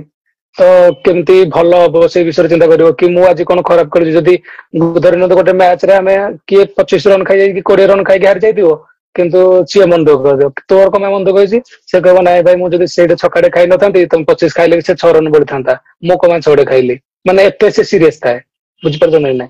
ଆଉ ରହିଲା ଫିନିସିଂ କଥା, ଫିନିସିଂ ର ସେଇ କ୍ୱାଲିଟି ଟା ଧୀରେ ଧୀରେ ତା ପାଖକୁ ଆସିବ, କାହିଁକି ନା ଯେତେବେଳେ ତାକୁ ଫିଲ୍ ହବ ଯେ ମୁଁ ଏଇଠୁ ମ୍ୟାଚ୍ ଛାଡିକି ଯାଉଛି, ଦେଖନ୍ତୁ ଥରେ ଦିଥର 5 ଥର ଗୋଟେ ପିଲା ଯଦି ମନ ଦୁଃଖ ହେଲା ଯେ ମୁଁ ଏଇଠି ମ୍ୟାଚ୍ ଛାଡିକି ଯାଉଛି, କିନ୍ତୁ ଏଇଠୁ ମ୍ୟାଚ୍ ଆମେ ହାରି ଯାଉଛୁ। ଯଦି ଏଇ ସିଜନ ରେ କଣ ହେଇଛି, ତାକୁ ଆମେ ବ୍ୟାକଅପ୍ କରିଦେଇଛୁ, କେବେ ଶ୍ରୀନିବାସ କରିଦେଇଛି, କେତେବେଳେ ପ୍ରଦୀପ କରିଦେଇଛି, କେତେବେଳେ ମୁଁ କରିଦେଇଛି, କି କେତେବେଳେ ଚୁଇଁକାଳିଆ ବି ଟିମକୁ ଫିନିଶ କରିଦେଇଛି, ମ୍ୟାଚ୍ ନେଇକି ସାରି ଦେଇଛୁ ଚିହ୍ନ ଆଉଟ୍ ହେଲା ପରେ ବି। ସେଇଟା ଯେତେବେଳେ ତାକୁ ଫିଲ୍ ହବ ଯେ ନାଇଁ ମୁଁ ତାକୁ ବାର ବାର ମନ ଦୁଃଖ ହବ, ତ ଅଟୋମେଟିକ ତାର ସେଇ କ୍ୱାଲିଟି ଟା ପଳେଇ ଆସିବ, ସେ ଟେମ୍ପରମେଣ୍ଟ ଆସିବ। ଆଉ ଏବେ ଯାଏ ଆସିନି କାହିଁକି ନା ତାକୁ ସେ ଗୋଟେ ଡେଷ୍ଟ୍ରୟ ପ୍ଲେୟାର ହିସାବରେ ଖେଳୁଛି। ଫାଷ୍ଟ ବଲ ରୁ ଆଟାକ୍ କରି ଖେଳୁଛି। ଏମିତି ନୁହେଁ କି ମ୍ୟାଚ୍ କୁ କିଛି ସମ୍ଭାଳି ଖେଳିବି। ମତେ ଲାଗୁଛି ସେ ବହୁତ ଜଲ୍ଦି ତାକୁ ଶିଖିଯିବ ଆଉ ବହୁତ ଜଲ୍ଦି ସେ ଗୋଟେ ଭଲ ଫିନିସର ହେଇ ବାହାରିବ। ଆଶା ରହିବ ନେକ୍ସଟ ସିଜିନ୍ କିଛିଟା ମ୍ୟାଚ୍ ତାଙ୍କ ବ୍ୟାଟ ରୁ ଫିନିସିଂ ଟଚ୍ ବି ଆସୁ। ପରେ ସାମଲଙ୍କ ବିଷୟରେ ଆମେ ବହୁତ କମ ଚର୍ଚ୍ଚା କଲେ, ଯାହାଙ୍କ ଚର୍ଚ୍ଚା ବେଶୀ ହବା ଦରକାର। ଅଲ ଓଡ଼ିଶାରେ ସମସ୍ତଙ୍କ ମୁହଁରେ ଗୋଟାଏ ନା, ଯଦି ଆମେ ବୋଲର ହିସାବରେ ଦେଖିବା ପରେଶ ସାମଲ ବହୁତ ସାରା ମ୍ୟାଚେସ୍ 12ଟିରୁ ମୋ ହିସାବରେ 4ରୁ 5ଟି ଟୁର୍ଣ୍ଣାମେଣ୍ଟ ସେ ନିଜେ ଜିତାଇଛନ୍ତି। ନିଜ ବୋଲିଂରେ ସେ ୱିନ୍ କରାଇଛନ୍ତି। ତାଙ୍କ ବୋଲିଂକୁ ନେଇକି ଆପଣ କଣ କହିବେ ଏବଂ ତାଙ୍କ ରୋଲ ଟିମ୍ରେ କଣ କେମିତି ରହିଛି? ଦେଖନ୍ତୁ ସିଜିନ୍ ର ଷ୍ଟାର୍ଟିଂ ମ୍ୟାଚ୍ ରେ ଯେତେବେଳେ କସଳା ରାଜୁ, ଚିନୁ, ଆମର ବିଶ୍ୱଜିତ ପ୍ରଧାନ ଯେତେବେଳେ ବି ସ୍କୋର ଖାଇ ଯାଉଥିଲେ, ସେତେବେଳେ ପରେଶ ସାମଲ ଆଉ ଚେତନ ଏଲଭି ବହୁତ କମ ରନ୍ ଦଉଥିଲେ। ଯୋଉଟା କି ମାନେ ଆପଣ ଯଦି ଥିଙ୍କ କରୁଥିବେ ଗୋଟେ ପ୍ରୋଜେକ୍ଟର ସ୍କୋର ଏଇଆ ହବ, କିନ୍ତୁ ସେ ତାଠୁ ଆହୁରି କମ ଦଉଥିଲେ। ଭଲ ଭଲ ଜାଗାରେ ୱିକେଟ ବାହାର କରୁଥିଲେ। ତ ମତେ ତ ଲାଗୁଛି ସେ ବୋଧେ ଲାଇଫ ରେ ସବୁଠୁ ବେଷ୍ଟ ସିଜିନ୍ ବୋଧେ ତାର ଏଇଟା ଅଛି। ଆଉ ମୁଁ ଆଶା କରୁଛି ସେ ସେମିତି ଭଲ ଖେଳୁଥାଉ, ଆଉ ଖେଳ ଉପରେ ତାର ସେତିକି ଭଲ ପାଇବା ଥାଉ। ଆଉ ଯଦି ଓଭରଅଲ୍ ଆଜ ଏ ଲିଡର ମୁଁ କହିବି ପରେଶ ସାମଲ କଣ ମୋ ପାଇଁ ଥିଲା, ତାହେଲେ ବୋଲିଂ ୟୁନିଟ ରେ ସେ ମୋ ପାଇଁ ନମ୍ବର 1 ରହିବ। ନିଶ୍ଚିତ ଭାବେ ଆଶା ରହିବ ନେକ୍ସଟ ସିଜିନ୍ ବି ସେ ସେମିତି ହିଁ ବୋଲିଂ କରିଥାନ୍ତୁ। ନେକ୍ସଟ ଆମେ ଯିବା ଆପଣଙ୍କ ଟିମରେ ସବୁଠୁ ଫନିଏଷ୍ଟ ପିଲା କିଏ? ଆପଣଙ୍କୁ ଲାଗେ କି ଟିମ ର ମାହୋଲ ଟାକୁ ସବୁବେଳେ ସେ କୁଲ ରଖୁଥାନ୍ତି, ସମସ୍ତଙ୍କୁ ହସାନ୍ତି, ମଜାକ ମସ୍ତି କରନ୍ତି ଯେତେବେଳେ ଆପଣଙ୍କ ଟିମ ରୁମ ରେ ଥାଏ, ନହେଲେ ଡ୍ରେସିଂ ରୁମ ରେ ଥାନ୍ତି? କିଏ ସେ ପିଲା? ଫନି ତ ମତେ ସବୁବେଳେ କାଉ ହିଁ ଲାଗେ, ବିଶ୍ୱଜିତ ପ୍ରଧାନ। ସେ ସବୁବେଳେ ମତେ ତାକୁ ହିଁ ବେଶୀ ଫନି ଲାଗେ। ସବୁଠୁ ସିରିୟସ କିଏ? ଅଲଗା ଯାଇକି ବସୁଥିବ, ମ୍ୟାଚ କୁ ନେଇକି ସବୁବେଳେ ସିରିୟସ, କାହା ସାଙ୍ଗରେ କଥା ନାହିଁ, ବାର୍ତ୍ତା ନାହିଁ, ଚୁପଚାପ। ଆଉ ଯେବେ ବି କଥା ହେବେ ମ୍ୟାଚ କୁ ହିଁ ନେଇକି କଥା। କିଏ ସେ? ଚିନୁ। ବିଶ୍ୱରଞ୍ଜନ। ଆଚ୍ଛା ଠିକ ଅଛି। ନେକ୍ସଟ ଆମେ ଯିବା, ଆମେ କମାଣ୍ଡୋ ବିଷୟରେ ସମସ୍ତେ ଜାଣିଲେ କି କମାଣ୍ଡୋ ଟିମ୍ କେମିତି କଣ ଆସୁଛି ଏବଂ ଲଗଭଗ ଏଠି ଗୋଟେ ଆନାଉନ୍ସମେଣ୍ଟ ଆମେ କରିପାରିବା କି ସେମ ଟୁ ସେମ ଟିମ୍ ଓହ୍ଲେଇ ପାରେ, କିଛିଟା ଯଦି ନୂଆ ପିଲା ଆଡ ହେବେ ତ ହେବେ। ନାଇଁ ଯଦି ଠିକ ଫର୍ମାଟ ଅଛି। ଚେଞ୍ଜ ହବ କିଛି ପିଲା ଆଡ ହେଇପାରନ୍ତି, ନହେଲେ ସେମିତି ଟିମ୍ ଖେଳିବ। ଟିକେ ଟିକେ ଏଇଠି ମୁଁ ଗୋଟେ କୋଶ୍ଚିନ୍ ଆଡ କରିବି, ଫର୍ମାଟ ଚେଞ୍ଜ ହବ ମାନେ ଯଦି ଲଙ୍ଗ ଓଭର ହୁଏ ତ? ହଁ ଯଦି ଲଙ୍ଗ ଓଭର ହୁଏ ତାହେଲେ କିଛି ପିଲା ଚେଞ୍ଜ ହେଇପାରନ୍ତି, ନହେଲେ ସେମିତି ହିଁ ଖେଳିବ। ଠିକ ଅଛି, ଆମେ ଯିବା ଫର୍ମାଟ ଲଙ୍ଗ ଉପରେ ଆମେ ତ କଥା ତ ଅଛି କ୍ୱେଶ୍ଚିନ୍ ଅଛି। ନେକ୍ସଟ ଆମେ ଯିବା ଆପଣଙ୍କ ବ୍ୟାଟିଂ ଉପରେ ଯିବା। ଆପଣଙ୍କ ବ୍ୟାଟିଂ ବହୁତ ଜବରଦସ୍ତ। ସାମ୍ନା ଆମେ ଦେଖିଛୁ ଫ୍ରଣ୍ଟ ସାଇଡରେ ଆପଣ ବହୁତ ଭଲ ସଟ୍ସ ଖେଳନ୍ତି। ଫେଭରେଟ ସଟ୍ ଆପଣଙ୍କର କୋଉଟା? ଗୋଟେ ଷ୍ଟ୍ରଙ୍ଗ ଜୋନ୍, ଆପଣ ସେ ସଟ୍ ଟି ଖେଳିଦେଲା ପରେ ଦିଲ ଖୁସ। ମତେ ସବୁଠୁ ଭଲ ଲାଗେ ପୁଲ ମାରିବା ପାଇଁ ଆଉ ସ୍କୋୟାର କଟ୍ ଖେଳିବା ପାଇଁ। ଫେୟାର କଟ୍ ଏବଂ ପୁଲ, ଏଇଟା ଆପଣଙ୍କର ହେଲା ଫେଭରେଟ ସଟ୍। ବ୍ୟାଟିଂ ପଛରେ ଆପଣ ଏତେ ସୁନ୍ଦର ବ୍ୟାଟିଂ କରୁଥିଲେ, ଆମେ ଦେଖିଛୁ ଟେନିସ କ୍ରିକେଟରେ ଟିକେ କୋଚ୍ ବଗେରା କମ ଥାନ୍ତି, ବଟ ଏନି କେହି କୋଚ୍ ବଗେରା ଆପଣଙ୍କର ଥିଲେ କି? ନା ଛୋଟ ବେଳେ ଥିଲେ, ଦାଦା 2 ଜଣ ଥିଲେ। ସେ ମତେ ସବୁବେଳେ ମାନେ ଗୋଟେ ଦିନରେ ପ୍ରାୟ ଯଦି ଆମେ 3 ଘଣ୍ଟା ଗୋଟେ ଏକ୍ଜାମ୍ପଲ ନେଇକି ଖେଳିବା, ତ ମତେ କମ ସେ କମ 2.5 ଘଣ୍ଟା କେବଳ ବଲ ପକାନ୍ତି। ଆଚ୍ଛା। ସେ 2 ଜଣ ସେଇଠି ବି ଙ୍କର ଆପଣ ଭୂମିକା ବହୁତ। ହଁ। ବେଷ୍ଟ ବେଷ୍ଟ ଇନିଂସ ଆପଣଙ୍କର ପ୍ଲିଜ ଟିକେ କହିବେ ନିଜ କ୍ୟାରିୟର ଭିତରେ? କ୍ୟାରିୟର କଣ ମୁଁ କହିବି କି 2000 ଆପଣ ୟୁଟ୍ୟୁବ ରୁ ଆସନ୍ତୁ, ଯେବେ ଆମର ୟୁଟ୍ୟୁବ ଷ୍ଟାର୍ଟ ହେଲା 2021ରୁ, ତା ତା ଭିତରେ ଗୋଟେ ବେଷ୍ଟ ଇନିଂସ କେବେ ଆପଣ ଖେଳିଥିଲେ ଏବଂ ସେଇଟା ଆପଣଙ୍କର ସବୁଠୁ ମେମୋରେବଲ ଇନିଂସ, ଭଲ ଇନିଂସ? ୟୁଟ୍ୟୁବ ଆସିଲା ଦିନଠୁ ତ ମୁଁ ପ୍ରାୟ ମୋ ଯୋଉ ଖେଳେ ଓପନିଂ ଖେଳେ କି ଫାଷ୍ଟ ଖେଳେ, ମୁଁ ସେଠି ପ୍ରାୟ ଖେଳିନି। କିନ୍ତୁ ସାମୁଣ୍ଡା ଟୁର୍ଣ୍ଣାମେଣ୍ଟ ରେ ମୁଁ ଗୋଟେ ଇନିଂସ ଖେଳିଥିଲି ଆମର ସମ୍ବଲପୁର ଏଗନେଷ୍ଟରେ, M M C Sambalpur against. ସେଇଟା ମତେ ବହୁତ ଖୁସି ଲାଗେ, ସେଇଟା ମୋର ବେଷ୍ଟ ଇନିଂସ ରହିବ। କଣ କେମିତି ଥିଲା ସେ ଇନିଂସଟି? ଦେଖନ୍ତୁ ସମ୍ବଲପୁର ସେଇ ସିଜନ ରେ ଆମକୁ ବାଗିରିଆ ଟୁର୍ଣ୍ଣାମେଣ୍ଟ ରେ ସେମିଫାଇନାଲ ହେଇକି ଆସିଥିଲା, ପୁଣି ସେଇ ସେମିଫାଇନାଲ ହିଁ ପଡିଥିଲା ଆମର ତାଙ୍କ ସହିତ। ତ ସେଇ ମ୍ୟାଚ ରେ ଆମକୁ ସ୍କୋର କରିବା ନିହାତି ଦରକାର ଥିଲା, କାହିଁକିନା 10 ଓଭର ମ୍ୟାଚ ଥିଲା, ସ୍କୋର କରିବା ନିହାତି ଦରକାର ଥିଲା। ତ ସିଙ୍ଗଲ ଦାସ ଆଉ ମୋର ଗୋଟେ ଭଲ ପାର୍ଟନରସିପ କରିଥିଲୁ, ଯୋଉଟା କି ତାଙ୍କୁ ଆମେ ହରାଇବାରେ ବି ସକ୍ଷମ ହେଲୁ। ସେଇ ଇନିଂସ ଟା ମତେ ସବୁଠୁ ଭଲ ଲାଗେ। ମୁଁ ଯେତେବେଳେ ବି ମତେ ଲାଗେ ଯେ ମୋ ବ୍ୟାଟ ରେ ବାଜୁନି, ମୁଁ ପୁଣି ସେଇ କ୍ରିକେଟ ବାଣିର ଯାଇକି ସେଇ ଇନିଂସ ଟାକୁ ଦେଖେ, ମୁଁ କଣ ଖେଳୁଥିଲି ସେତେବେଳେ। ହଁ ହଁ ହଁ ଗୋଟେ ବଢିଆ ଜିନିଷଟା ଆପଣ କହିଲେ ଏବଂ ସାୟଦ ଏମିତିକା କ୍ୱେଶ୍ଚିନ୍ ମତେ ଆଡ୍ କରିବା କଥା ପେପରରେ ମୁଁ ଆଡ୍ କରିଦେବି ଭାଇ। ବହୁତ ବଢିଆ କଥା। ହଁ ଏଇ ଯୋଉଟା ଆପଣ କହିଲେ କି ସେ ଇନିଂସ ଯାଇକି ମୁଁ ଦେଖିନେଲେ ପୁଣି ଥରେ ଗୋଟେ କନଫିଡେନ୍ସ ପଳେଇ ଆସେ। ସେଇଟା ଆକ୍ଚୁଆଲି କଣ ମାନେ ସେମିତି ସେଇଟାକୁ ଦେଖିବା ପରେ କଣଟା ହୁଏ ଆପଣଙ୍କର ଫିଲିଂ ବଗେରା କେମିତି କଣ ହୁଏ ଏବଂ ଫାଇଦା କଣ ହୁଏ ଗୋଟେ ପୁରୁଣା ମ୍ୟାଚ୍ କୁ ଦେଖନ୍ତୁ ଦେଖିନେଲେ?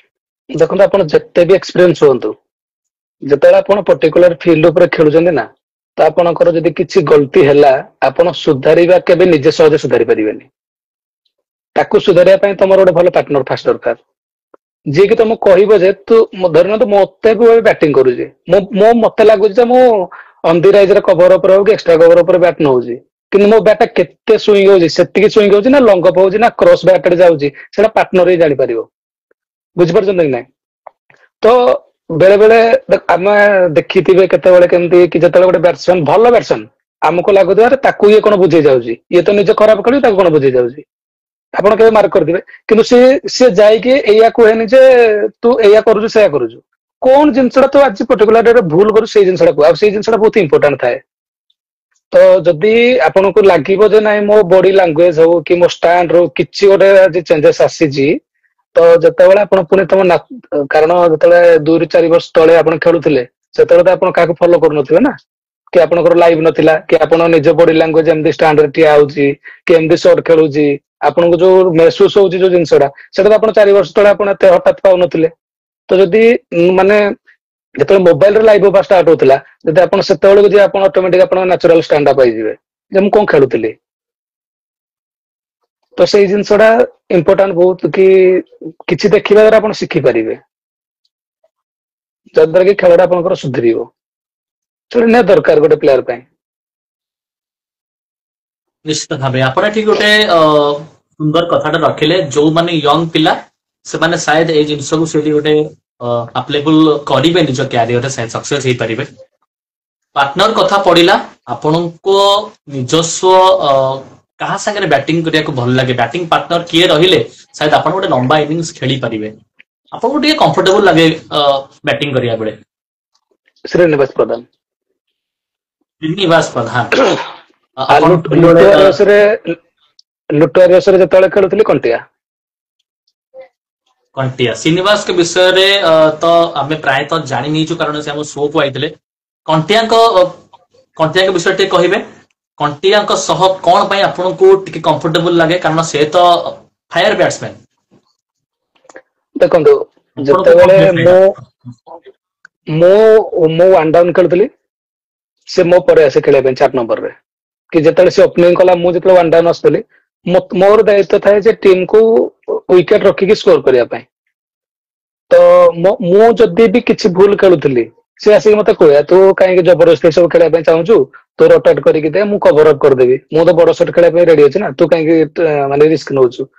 ତ ମତେ ତା ସହିତ ସେଠି ଖେଳିବା ପାଇଁ ଭଲ ଲାଗେ, କଣ ଭୁଲ କରୁଛି କି ଯେତେବେଳେ ସିଏ ବି କିଛି ଭୁଲ କରେ କି ଯଦି ଅଧିକା ମାନେ କ୍ରସ ବେଟାରେ ଖେଳେ ସିଏ ବି ପଚାରେ କଣ ସାଙ୍ଗ ଭୁଲ ହଉଛି, ତା ସହିତ ଖେଳିବା ପାଇଁ ମତେ ଭଲ ଲାଗେ। କାହିଁ ଆଉ ଗୋଟେ କଥା କଣ୍ଟିଆକୁ ମତେ ଗୋଟେ ଜିନିଷ ଭଲ ଲାଗେ, ସେତେବେଳେ ଆମର 2 ଜଣଙ୍କର ଗୋଟେ ଏମିତି ଗୋଟେ ବଣ୍ଡ ଥିଲା କି ଯେତେ ବଡ ବୋଲିଂ ଆଟାକ୍ ହେଲେ ଆମେ ଡରୁନି, କଭର ଅପ୍ କରିଦବା, ସେ 10 ରନ୍ ଥାଉ 15 ରନ୍ ଥାଉ। ହଁ ୱିକେଟ ଅଛି ମ୍ୟାଚ ହାରିଛି ଗୋଟେ ଅଲଗା କଥା, କିନ୍ତୁ ଯେପର୍ଯ୍ୟନ୍ତ ଆମେ ପିଚ୍ ରେ ଥାଉ ଆମେ କେବେ ଟାର୍ଗେଟ କରୁନି କି ମାଇଣ୍ଡ କୁ ଏମିତି ଜିନିଷ ଆଣୁନି ଯେ ଆମେ ସାଙ୍ଗ ହବନି ବୋଲି, ଲାଗେ ଆମେ ଜିତିଯିବା ଖେଳିବା। ମୋତେ ସେଇଟା ବହୁତ ଭଲ ଲାଗେ ତା ସହିତ। କଣ୍ଟିଆ ମଧ୍ୟ ବହୁତ ଜବରଦସ୍ତ ପ୍ଲେୟାର। ଏବେ ବି ସିଆରନ୍ ପଟେ ଯାହାବି ସେ ମ୍ୟାଚେସ୍ ଖେଳିଛନ୍ତି ବହୁତ ସାରା ୱିନିଂ ଇନିଂସ ବି ଖେଳିଛନ୍ତି, ତାଙ୍କ ବ୍ୟାଟରେ ରନ୍ ବି ଆସିଛି। ଠିକ ଅଛି, ନେକ୍ସଟ ଆମେ ଯିବା ଗୋଟେ ଟପ୍ ବୋଲର କିଏ, ମାନେ ଯୋଉ ବୋଲର ଯେତେବେଳେ ସିଏ ଆସେ ବୋଲିଂ କରିବାକୁ ଆପଣଙ୍କୁ ଟିକେ ବେଶୀ ପ୍ଲାନିଂ କରିବାକୁ ପଡେ ଏବଂ ଆପଣଙ୍କୁ ଟିକେ ବେଶୀ ଭାବିବାକୁ ପଡେ, ଟିକେ ଟପେଷ୍ଟ ବୋଲର ଯାହାଙ୍କ ସାମ୍ନାରେ ଆପଣଙ୍କ ବ୍ୟାଟ୍ ଟିକେ କମ କଥା କୁହେ, କିଏ ସେ ବୋଲର? ମୁଁ ତ ବ୍ୟାଟିଂ ଅଧିକା ପାଉନି, ଆଉ ବ୍ୟାଟ ରେ ଖେଳିଲେ ସିନା କମ କଥା କହିବା କି ଅଧିକା କଥା କହିବା ଚିନ୍ତା କରିବା, ମୁଁ ତ ବ୍ୟାଟିଂ ବେଶୀ ପାଉନି। କିନ୍ତୁ ଯେତେବେଳେ ମୁଁ ମାନେ ଖେଳୁଥିଲି ଟପ୍ ଅର୍ଡରରେ ମତେ 2ଟା ବୋଲର ଖେଳିବା ପାଇଁ ବହୁତ କଷ୍ଟ ଲାଗେ, ଗୋଟେ ହଉଛି ଆନିସ ଖାନ୍ ଆଚ୍ଛା। ଆଉ ଗୋଟେ ହଉଛି ଆଉ ଗୋଟେ ଯୋଉ ବାଙ୍କୁ ବୋଲି ଗୋଟେ ବୋଲର ଥିଲା ପିପିଲିର, ସେ ଖୋର୍ଦ୍ଧା ଉପର ସାଇପଟେ ଖେଳେ, ମତେ ବାଙ୍କୁ ବଲ ଖେଳିବା ଭାଇ ବହୁତ କଷ୍ଟ ଲାଗେ। ସେ ଗୋଟେ ଜାଗାରେ 2ଟା ଯାକ ଟର୍ନ ଏତେ ବଡ ବଡ ପକେଇବ ମତେ ବହୁତ କଷ୍ଟ ହୁଏ ତା ବଲ ଖେଳିବା ପାଇଁ। ଓହୋ, ଠିକ ଅଛି। ନେକ୍ସଟ ନେକ୍ସଟ ଆମେ ଯିବା ଟିକେ ୟଙ୍ଗ ପିଲାଙ୍କ ଆଡେ ଯିବା।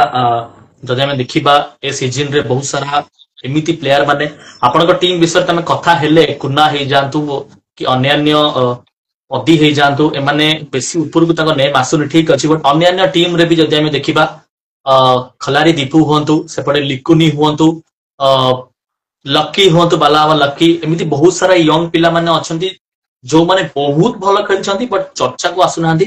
କେମିତି କଣ ସେମାନେ ଚର୍ଚ୍ଚାକୁ ଆସିବେ ଏବଂ ଚର୍ଚ୍ଚାକୁ ଆସିବା ଦରକାର କି ନାହିଁ ଆକ୍ଚୁଆଲିରେ, ପ୍ଲିଜ ଟିକେ ସେ ବିଷୟରେ କହିବେ ଆଉ କେମିତି ଆସିବେ ଚର୍ଚ୍ଚାରେ। ଦେଖ ଚର୍ଚ୍ଚାକୁ ଆସିବା ନିହାତି ଦରକାର। ଆପଣ ଯିଏ ବି ଆପଣଙ୍କର ଖେଳ ମାନେ ଦେଖୁଛନ୍ତି, ଆପଣଙ୍କର ତ ଏତିକି ତ ନଲେଜ ଥିବ ନା ଭାଇ, କେଇ ଯୋଉ ପର୍ଟିକୁଲାର ପ୍ଲେୟାର ମାନଙ୍କୁ ଆପଣ ଯୋଉ ହାଇଲାଇଟ କରୁଛନ୍ତି ସେମାନେ ତ ସବୁବେଳେ ମ୍ୟାଚ ସକ୍ସେସ କରୁନାହାନ୍ତି ନା। ଦେଖନ୍ତୁ ଲିକୁନି ଗୋଟେ ଭଲ ଭଲ, କେତେ ଦିନ ତା ନା ହାଇଲାଇଟ କିଏ କରୁଛି, କିନ୍ତୁ ଯୋଉଦିନ ଏନସିଟି ପିପିଲି ସହିତ ମ୍ୟାଚ ପଡୁଛି ଆପଣଙ୍କ ଥିଙ୍କିଂ ରେ ରହୁଛି ନା ନାଇଁ, ଏ ଲିକୁନି ବଲ କେମିତି ଖେଳିବା। ତ ଭାବନ୍ତୁ ନା, ଗୋଟେ ଯଦି ତମ ପାଖରେ ପ୍ୟାକ୍ ଟିମ୍ ଅଛି, ଫିର ବି ଆପଣ ଅପୋନେଣ୍ଟ ଟିମ ର ଗୋଟେ କି ଦିଟା ପ୍ଲେୟାର ବିଷୟରେ ଚିନ୍ତା କରୁଛନ୍ତି, ତ ସେ ତମର ବହୁତ ଭଲ ପ୍ଲେୟାର ଅଛନ୍ତି କିନ୍ତୁ ତାଙ୍କ ନା କେବେ ହାଇଲାଇଟ ହଉନି। ଗଲା ଆମର ଖୋଲାର ଦୀପୁ ୟଙ୍ଗଷ୍ଟାର ନୁହେଁ। ଖୋଲାର ଦୀପୁ ପାଖାପାଖି 4 ବର୍ଷ ହେଲାଣି ଖେଳିଲାଣି, କୁନା ସାହ ବି ଖେଳିଲାଣି, କିନ୍ତୁ ସେମାନେ ଅଣ୍ଡରରେଟେଡ ଅଛନ୍ତି। ସେମାନେ କେବେ ସାମ୍ନାକୁ ଆସିନାହାନ୍ତି। ଆପଣ ଏଇ ବର୍ଷ ତାଙ୍କୁ ଦେଖୁଛନ୍ତି ସେ ସାମ୍ନାକୁ ଆସିଛନ୍ତି। ୟଙ୍ଗଷ୍ଟାର କହିବେ ଡବ୍ଲୁ ଗୋଟେ ଭଲ ୟଙ୍ଗଷ୍ଟାର, କିନ୍ତୁ ମୁଁ ଦେଖୁଛି ଡବ୍ଲୁ ନାଁରେ କେବେ ଚର୍ଚ୍ଚା ହଉନି। ବହୁତ ଭଲ ଭଲ ଇନିଂସ ଖେଳିଛି। ଗୋଟେ ସିଆରଏନ୍ ଭଳିଆ ଗୋଟେ ଏତେ ପୁରା ଷ୍ଟାର ପ୍ୟାକେଜ ଟିମ୍ ଭିତରେ ଗୋଟେ ୟଙ୍ଗଷ୍ଟାର ଖେଳିବା, ଫାଷ୍ଟ ଡାଉନ୍ ଆସି ଖେଳିବା, ଓପନିଂ ଆସି ଖେଳିବା, ଭଲ ମ୍ୟାଚ ରେ ଭଲ ସ୍କୋର ପାଇବା, ସେଟା ଛୋଟ କଥା ନୁହେଁ। କିନ୍ତୁ ତା ବିଷୟରେ ଟୋଟାଲ ଚର୍ଚ୍ଚା ହିଁ ନାହିଁ। ବୁଝିପାରୁଛନ୍ତି, ଆମର ୟଙ୍ଗଷ୍ଟାର ବିଷୟରେ ଚର୍ଚ୍ଚା କରିବା ନିହାତି ଦରକାର। କାହିଁକି ନା ସିନିୟର ପ୍ଲେୟାର ଯୋଉମାନେ ଖେଳୁଛନ୍ତି, ଏକ୍ସପିରିଏନ୍ସ ପ୍ଲେୟାର, ତାଙ୍କୁ ଯେତିକି ଫ୍ୟାନ ଫଲୋଇଂ ଫଲୋ କରୁଛନ୍ତି, ୟଙ୍ଗଷ୍ଟାରକୁ ବି ସେତିକି କରୁଛନ୍ତି। ଯଦି ତାଙ୍କୁ ବି ଫିଲ୍ ହବ ଯେ ଆମେ ଯୋଉ ଷ୍ଟାର କୁ ଫଲୋ କରୁଛୁ ତାଙ୍କ ନାଁଟା କେବେ ଆସୁନି, ତ ଅଟୋମେଟିକ ତାଙ୍କର ବି ଇଣ୍ଟରେଷ୍ଟ ଟା କମିବ ନା କ୍ରିକେଟ ଉପରୁ। ତାଙ୍କୁ ଲାଗିବ ଯେ କେବଳ ସେଇ କେତେଟା ପ୍ଲେୟାର ଅଛନ୍ତି ପର୍ଟିକୁଲାର ପ୍ଲେୟାର ଯାଙ୍କ ନାଁରେ ସବୁବେଳେ ହାଇଲାଇଟ ହଉଛି। ତ ୟଙ୍ଗଷ୍ଟର ଯୋଉ, ମୁଁ କହୁନି ଯେ ସବୁ ୟଙ୍ଗଷ୍ଟର, ଯୋଉ ୟଙ୍ଗଷ୍ଟର ଆଟଲିଷ୍ଟ ପରଫର୍ମ କରୁଛନ୍ତି ତାଙ୍କ ନାଁ ତ ଡିସ୍କସନ ହଉ, କିନ୍ତୁ ସେଇ ଡିସ୍କସନ କେବେ ହଉନି। ସେଟା ବି ଦେଖିଲି ବହୁତ ଖରାପ ଜିନିଷ, ହବା ଦରକାର କିନ୍ତୁ। ଡିସ୍କସନ ହବା ଦରକାର ଏବଂ ସେମାନେ ହିଁ ହେଲେ ଭବିଷ୍ୟତ। ଯଦି ଆମେ ଦେଖିବା ସେମାନେ ଯଦି ବେଷ୍ଟ ଖେଳୁଛନ୍ତି ତ ଟେନିସ କ୍ରିକେଟ ଏବେ ଯୋଉ ଯୋଉ ସ୍ଥିତିରେ ଅଛି ଆହୁରି ଉପରକୁ ଯିବ, ସେମାନେ ଯଦି ଉପରକୁ ଆସିବେ ତ। ଠିକ ଅଛି, ନେକ୍ସଟ ଆମେ ଯିବା। ଗୋଟେ ୟଙ୍ଗ ପିଲା ଯଦି କାଲି ସକାଳେ ଟେନିସ କ୍ରିକେଟ ଖେଳିବାକୁ ଚାହେଁ ତ ଫାଷ୍ଟ ତ ତାକୁ ଏବେକା ଜେନେରେସନରେ, ଏବେକା ଟାଇମରେ ଯଦି ସେ କାଲି ସକାଳେ ଖେଳିବାକୁ ଚାହେଁ ତ ଫାଷ୍ଟ ତାକୁ କଣ କରିବାକୁ ପଡିବ, ଷ୍ଟେପ ଟା କଣ ରହିବ, ମାନେ ପ୍ରଥମ ଷ୍ଟେପ ତାର କଣ ରହିବା ଦରକାର ଟେନିସ କ୍ରିକେଟରେ। କିଛି ନାହିଁ, ସିଏ ଫାଷ୍ଟ ଚିନ୍ତା କରିବ ଯେ ମୁଁ ଅନରକୁ ଯିବି। ଯଦି ଅନର ମତେ କଣ୍ଟାକ୍ଟ କରୁଛନ୍ତି ଯେ ତୁ ମୋ ଟିମରେ ଖେଳିବୁ, ସେ ତାପଟେ ଗୋଟେ କଣ୍ଡିସନ ରଖିବ ଯେ ମୁଁ ଆଇଦର ଓପନ ଖେଳିବି ନହେଲେ ଫାଷ୍ଟ ଡାଉନ୍ ଖେଳିବି। ଯଦି ବ୍ୟାଟ୍ସମ୍ୟାନ, ଆଚ୍ଛା ଯଦି ମୁଁ ଗୋଟେ ଫିଞ୍ଚ ହିଟର ଅଲରାଉଣ୍ଡର, ତାହେଲେ ମତେ ପ୍ରାୟ ମ୍ୟାଚ ରେ ଯୋଉଠି ଟ୍ରମ୍ପ କାର୍ଡ ହିସାବରେ ଯଦି ଅନର ୟୁଜ କରିବ, ତାହେଲେ ମୁଁ ବ୍ୟାଟିଂ ରେ ଖେଳିବି ଆଉ ବୋଲିଂ ମୁଁ ସ୍ପେଲ ରେ ପକେଇବି। ବୁଝିପାରୁଛନ୍ତି ନାଇଁ ମୋ କହିବା କଥା? ମୋ କହିବା କଥା ହେଲା ଗୋଟେ ପ୍ଲେୟାର ସମ୍ପୂର୍ଣ୍ଣ ରୂପେ କ୍ରିକେଟ ଛାଡିକି ଟିମ୍ କଣ ହବ ସେଇଟା ଛାଡିକି ନିଜକୁ ଭଲ ପାଇବା ଦରକାର, ଆଉ ସେଲଫିସ ହବ ଯେ ମୁଁ ଏଇ ଜିନିଷଟା କରିବି ଯଦି ମୁଁ ଚାହିଁଲି, ଆଉ ମତେ ଅନର ଏତିକି ସକ୍ସେସ ମିଳିଲା, ଚାନ୍ସ ଦେଲେ, ଦେନ ମୁଁ କ୍ରିକେଟ ଖେଳିଲି। ଯଦି ସ୍କିଲ ମୋର ଭଲ ଅଛି, ଗଡ ଯଦି ହେଲ୍ପ କଲେ, ତାହେଲେ ସେ କିଛି କରିପାରିବ। ନହେଲେ ବହୁତ ପ୍ଲେୟାର ଆସିବେ, ୟଙ୍ଗ ପିଲା ଯିବେ, ସିଏ କିଛି ଚାନ୍ସ ପାଇବେନି। ସବୁ ହାଇଲାଇଟ ପିଲା ହିଁ ଉପରେ ଉପରେ ଖେଳିବେ, ଓପନ ଖେଳିବେ, ଫାଷ୍ଟ ଡାଉନ୍ ଖେଳିବେ, ସିଏ ହିଁ ବଲ ପକେଇବେ। କାରଣ ଫର୍ମାଟ ବା ଆମର ସେଇଆ, 6 ଓଭର କରିବେ, 8 ଓଭର କରିବେ, 10 ଓଭର, କେତେବେଳେ ଗୋଟେ ପ୍ଲେୟାର ତା ସ୍କିଲ୍ ଦେଖେଇବ। ମୁଁ ଯେତେବେଳେ ଛୋଟ ଥିଲି ମତେ କୁହାଯାଇଥିଲା ଯେ କ୍ରିକେଟ ମାନେ ଫାଷ୍ଟ ହଉଛି ପେସେନ୍ସ, ଦେନ ତମର ସ୍କିଲ୍ ଉପରେ ଚିନ୍ତା ଆସିବ, ତମେ କେତେ ପେସେନ୍ସ ରଖିପାରୁଛ। ଏଇଠି ବା ତମେ 10ଟା ବଲ ଖେଳିକି ଯଦି 5 ରନ କରିବ, ତମକୁ ନିଜ ଟିମ୍ ପିଲା ରନ ଆଉଟ କରିଦେବେ। ତମ ଡଗ ଓହୋ, ଆଉଟରେ ଆସିବ, ତାକୁ ଗୋଟେ ଏଣ୍ଡରେ ରଖିକି ରନ ଆଉଟ କର। ତମକୁ ଯଦି 3ଟା ମ୍ୟାଚରେ ଏମିତି ରନ ଆଉଟ କଲେ, ତମେ କେତେ ଦିନ କ୍ରିକେଟ ଖେଳିବ? ବୁଝିପାରୁଛନ୍ତି କି ନାଇଁ? କାରଣ ଫର୍ମାଟ ସେ ନାହିଁ। ଆମେ ଯେତେବେଳେ ଖେଳୁଥିଲୁ 15 ଓଭର 20 ଓଭର, ସେତେବେଳେ ଗୋଟେ ଫାଷ୍ଟ ଡାଉନ୍ ଆସୁଛି, ସେକେଣ୍ଡ ପ୍ଲେୟାର ଆସିଲେ ସେ 10ଟା ବଲ ଯଦି 5 ରନ ଖେଳିଲା ନା, ଭଲ ଖେଳୁଛି। ସେତେବେଳେ ଭାଇ 20ଟା ବଲ ଯଦି ଜଣେ 15 ରନ କରିଛି, ସେ ବହୁତ ଭଲ ପ୍ଲେୟାର। କିନ୍ତୁ ଏବେ ଯଦି 20ଟା ବଲ ଜଣେ ଖେଳି 15 ରନ କରି, ସେ ମ୍ୟାଚ ହରେଇଦବ, ତାକୁ ଚାନ୍ସ ଦିଆହବନି ଖେଳିବା ପାଇଁ। ତ ୟଙ୍ଗଷ୍ଟାର ଯଦି ଆସିବ, ନିଶ୍ଚିତ ଭାବେ ହଁ ଯଦି ୟଙ୍ଗଷ୍ଟାର ଆସିବ ସେ ନିଜକୁ ଥିଙ୍କ କରିବ ଯେ ମୁଁ ଉପରେ ହିଁ ଖେଳିବି, ବ୍ୟାଟିଂ କରିବି, ବୋଲିଂ କରିବି, କି ଯଦି ଆଜ ଏ ବ୍ୟାଟ୍ସମ୍ୟାନ ହେଇଥିବି ମୁଁ ଟପ ଅର୍ଡର ଖେଳିବି, କି ଯଦି ଆଜ ଏ ବୋଲର ହେଇଥିବି ମୁଁ ଓପନିଂ ସ୍ପେଲରେ ପକେଇବି। ତାହେଲେ ଯଦି ତା ସ୍କିଲ୍ ଭଲ ଅଛି, ତାକୁ ଗଡ ଯଦି ହେଲ୍ପ କଲେ, ସେ ଯଦି ହାଇଲାଇଟ ହେଲା ତାହେଲେ କିଛି କରିପାରିବ। ନହେଲେ ସେ ସେମିତି ଅଣ୍ଡରରେଟେଡ ହେଇକି ରହିଯିବ, କିଛି ଫାଇଦା ନାହିଁ। 2-3 ବର୍ଷ ଭାବିବ, ତାପରେ ଭାବିବ କ୍ରିକେଟରେ ଯୋଉ ଟେନିସ ଫପଡା ଟେନିସ ଖେଳିକି କଣ କଲି, ଜୀବନ ବର୍ବାଦ କଲି। ତା ମାନେ ଆପଣଙ୍କ କହିବା କଥା ହେଲା କି ଡିଜିଟାଲ ରାଜୁ, ଯଦି ଆପଣଙ୍କ କଥାରୁ ମୁଁ ଏଇଟା ବୁଝିଲି, ଉପରେ ଖେଳନ୍ତୁ ନହେଲେ ଟପ ରେ ବୋଲିଂ, ତା ମାନେ ମିଡିଲ ଅର୍ଡରଙ୍କର କଣ କିଛି ଭୂମିକା ନାହିଁ ଟିମ ରେ? ଆମେ ଦେଖିଛୁ ମିଡିଲ ଅର୍ଡର ଏ ସିଜନ ରେ ସବୁଠୁ ଭଲ ଖେଳିଛନ୍ତି। ସବୁ ଟିମ୍ କୁ ଦେଖନ୍ତୁ, ସବୁ ଟିମ ର ମିଡିଲ ଅର୍ଡର ମାନେ ହିଁ ଭଲ ଖେଳିଛନ୍ତି। ଆପଣ କହୁଛନ୍ତି କି ଆପଣ ଉପରେ ଖେଳନ୍ତୁ ନହେଲେ ଫାଷ୍ଟ ବୋଲିଂ କରନ୍ତୁ, ତାହେଲେ ମିଡିଲ ଅର୍ଡରଙ୍କର ଭୂମିକା କାହିଁକି ନାହିଁ? ଏଇ ଯୋଉ କମ ଓଭର ଦେଖନ୍ତୁ ହଉଛି କଣ ସେଥିପାଇଁ କି? ବାସ୍, ମତେ ଗୋଟେ କଥା କୁହନ୍ତୁ, ଗୋଟେ ଟପ ଅର୍ଡର ପ୍ଲେୟାର ଆଉ ଗୋଟେ ଫିନିସର ପ୍ଲେୟାର, ତାଙ୍କର ଭୂମିକା କଣ ରହୁଛି? ସେ ଟପ ଅର୍ଡରରେ ବି ସ୍କୋର କରିକି ଓପନ ଖେଳିବେ, ଫିନିସରରେ ବି ଓପନ ଖେଳିବେ, ୱିକେଟ ପଛରେ ତାଙ୍କର କିଛି ନାହିଁ। କିନ୍ତୁ ସମସ୍ତଙ୍କର ଟାର୍ଗେଟ ଯେ ତମେ ମିଡିଲ ଅର୍ଡରରେ କଣ ପାଇଁ ଖରାପ ଖେଳିଲ। ଆଚ୍ଛା, ବୁଝିପାରୁଛ ନା ନାଇଁ? ତ ମିଡିଲ ଅର୍ଡର ପିଲା ବିଷୟରେ ଆପଣ କହୁଛନ୍ତି ମିଡିଲ ଅର୍ଡର ପିଲା ଏଇ ସିଜନରେ ଭଲ ଖେଳୁଛନ୍ତି, କେତେ ଦିନ ଚର୍ଚ୍ଚା ହଉଛି ତା ବିଷୟରେ? ଚର୍ଚ୍ଚା ତ କେହି କରୁନାହାନ୍ତି। ଦେଖନ୍ତୁ, ଆପଣ ପର୍ଟିକୁଲାର ଯାହାବି ଗୋଟେ ସପୋଜ ଏକ୍ସାମ୍ପଲ ନିଅନ୍ତୁ, ଆପଣ ଚୁଇଁକାଳିଆକୁ ନିଅନ୍ତୁ, ଲାଡେନ କୁ ନିଅନ୍ତୁ, ମେଣ୍ଡିସ୍ କୁ ନିଅନ୍ତୁ, କଣ୍ଟିଆକୁ ନଉଛନ୍ତି, କି ଆମର ଅସଲମ କୁ ନଉଛନ୍ତି, କିରଣ ଖାନ ନଉଛନ୍ତି, ଲୁଲୁ ସାଇ ନଉଛନ୍ତି, ସେମାନେ କୋଉ ପ୍ଲେୟାର? ମିଡିଲ ଅର୍ଡର ଖେଳୁଛନ୍ତି? ସବୁ ଟପ୍ ଟପ୍ ବାସ୍। ଏବେ ଆସନ୍ତୁ, ପାଟସାଣୀକି ନଉଛନ୍ତି, ଇମରାନ ଖାନ ନଉଛନ୍ତି, ଛଟୁ ଆକାଶ ନଉଛନ୍ତି, ବିଶ୍ୱରଞ୍ଜନ ସାହୁ ଚିନୁ ନଉଛନ୍ତି, ସେମାନେ କୋଉ ରାଉଣ୍ଡରେ ଖେଳୁଛନ୍ତି? ସେ ଫିନିସର। ସବୁ ହିଟର ଫିନିସର। ଫିନିସର। ତାହେଲେ ମିଡିଲ ଅର୍ଡର ପିଲା ବିଷୟରେ ଡିସ୍କସନ କରୁଛି କିଏ? ଆଚ୍ଛା, କିନ୍ତୁ କିନ୍ତୁ କ୍ରିକେଟ ଆକ୍ଚୁଆଲି ମିଡିଲ ଅର୍ଡର ପିଲା ହିଁ ଖେଳୁଛନ୍ତି। କାହିଁକିନା ଓପନରେ କିଛି ପ୍ରେସର ନାହିଁ, କି ଫିନିସରରେ କିଛି ପ୍ରେସର ନାହିଁ। ପ୍ରେସର ଫିନିସରରେ ସେତେବେଳେ ଆସୁଛି ଯେତେବେଳେ ମିଡିଲ ଅର୍ଡର ପିଲା ଫ୍ଲପ୍ ହଉଛନ୍ତି। ଯଦି ଗୋଟେ ମିଡିଲ ଅର୍ଡର ପିଲା 15 ବଲରେ 30 ରନ କରି ବାହାରି ଯାଉଛି, ଫିନିସର ବେଳକୁ 7-8 ଦରକାର ପଡୁଥିବ। କିନ୍ତୁ ଯଦି ଗୋଟେ ମିଡିଲ ଅର୍ଡର ପିଲା 15ଟା ବଲ ଖେଳି 10 ରନ କରୁଛି, ଫିନିସରକୁ ସେତେବେଳକୁ 15 ଲେଖା ଧରୁଥିବ, ସେ ପୁଣି 10ଟା କାହା ଉପରେ ଦେବେ? ସେ ମିଡିଲ ଅର୍ଡର ଉପରେ ଦେବେ। ଯଦି ଗୋଟେ ଟପ ଅର୍ଡର ପ୍ଲେୟାର ଖେଳି ଦେଇକି ବାହାରି ଗଲେ, ତମେ ଗୋଟେ ଭଲ ସ୍କୋରକୁ ନେଇ ପାରିଲନି, ସେଇଠି କଥା ଉଠୁଛି ତମେ ମିଡିଲ ଅର୍ଡର ପିଲା ତାକୁ କଭର ଅପ୍ କଲନି। ଆମେ ତ ଭଲ ଗୋଟେ ଦେଇକି ଯାଇଥିଲୁ, ନିବ୍ ଗୋଟେ ଫାଉଣ୍ଡେସନ ଭଲ କ୍ରିଏଟ କରିଥିଲୁ। ବୁଝିପାରୁଛନ୍ତି କି ନାଇଁ? ଯୋଉ ଦିଟା ଜିନିଷ ଆମର ଡିସ୍କସନ ଚାଲୁଛି, ସେଇଟା କେବଳ ଟପ ଅର୍ଡର ଆଉ ଫିନିସର। ମିଡିଲ ଅର୍ଡର ବିଷୟରେ ଟୋଟାଲ କିଛି ନାହିଁ। ଆଉ ସେଇଟା ସେତେବେଳେ ହିଁ ଡିଫାଇନ ହବ ଯେତେବେଳେ ଫର୍ମାଟ ଟା ବଡ ହବ। 15 ଓଭର 20 ଓଭର ଯେତେବେଳେ ଆସିବ ନା, ତ ସେଇଠୁ ଜଣାପଡେ actually middle order player quality ଟା କଣ ଥାଏ କ୍ରିକେଟରେ। ଛୋଟ ଫର୍ମାଟ ହଉଛି ସେଇଟା ହିଁ ପ୍ରୋବ୍ଲେମ। ଆଉ ଗୋଟେ କଥା ମୁଁ ଆପଣଙ୍କୁ କହିବି, ଠିକ ଅଛି ଆପଣ ଏଟା କହିଲେ 15 ଓଭର 20 ଓଭର, ସେଥିରେ ମୁଁ ବି ସହମତ କି ପ୍ଲେୟାର ମାନଙ୍କୁ ଟିକେ ଖେଳିବାକୁ ସମୟ ମିଳିବ। ଟିମ୍ ମାନେ କଣ ବେଶୀ ଷ୍ଟ୍ରଙ୍ଗ ହେଇଯାଉନାହାନ୍ତି କି? ନହେଲେ ଟିମ୍ ମାନେ କଣ ବେଶୀ ଲୁଜ କଣ ହେଇଯାଉନାହାନ୍ତି କି? ଯଦି ମାନି ନିଅନ୍ତୁ ଗୋଟେ ଭଲ ଟିମ୍, ଟପ୍ 5 ଟିମ୍ ଆଉ ଗୋଟେ ଟିକେ ଅଣ୍ଡରରେଟେଡ ଟିମ୍ ମଧ୍ୟରେ ଗୋଟେ 20 ଓଭର ମ୍ୟାଚ୍ କଲା, ଗୋଟେ ଅର୍ଗାନାଇଜର ଏତେ କଷ୍ଟ କରିକି ଗୋଟେ ଟୁର୍ଣ୍ଣାମେଣ୍ଟ କରୁଛି, ଯଦି ଗୋଟେ ଗୋଟେ ଟପ୍ ଟିମ୍ ଆଉ ଗୋଟେ ଟିକେ ଅଣ୍ଡରରେଟେଡ ଟିମ୍ 20 ଓଭର ମ୍ୟାଚ୍ କରୁଛି, ଏବଂ ସେ ଅଣ୍ଡରରେଟେଡ ଟିମ୍ ପ୍ରଥମେ ବ୍ୟାଟିଂ କରୁଛି, କେତେ ରନ୍ କରିବ? କାରଣ ଟପ୍ ବାଲାଙ୍କ ପାଖରେ ତ ଭଲ ଭଲ ବୋଲର, ସେମାନେ କରି କରି 60-70 ରନରେ ଅଲ୍ ଆଉଟ୍। ଏମାନେ ଆସିଲେ ବ୍ୟାଟିଂ କରିଦେଲେ, 7-8 ଓଭର ରନ୍ ହେଇଗଲା, ଖେଳ ଶେଷ। ତ ସେ ଏନ୍ଜୟଟା ବି ହଉନି। ତା ବିଷୟରେ ଆପଣ କଣ କହିବେ? ଏଇଟା ବି ଗୋଟେ କାରଣ କି ବେଶୀ ମାନେ ଅଧିକ ଓଭର ମ୍ୟାଚ୍ ଆମେ ବହୁତ କମ ଜାଗାରେ ଦେଖିବାକୁ ପାଉଛୁ। ଏଇ 8 ଓଭର 10 ଓଭର ମ୍ୟାଚ୍ ସବୁ ହଉଛି।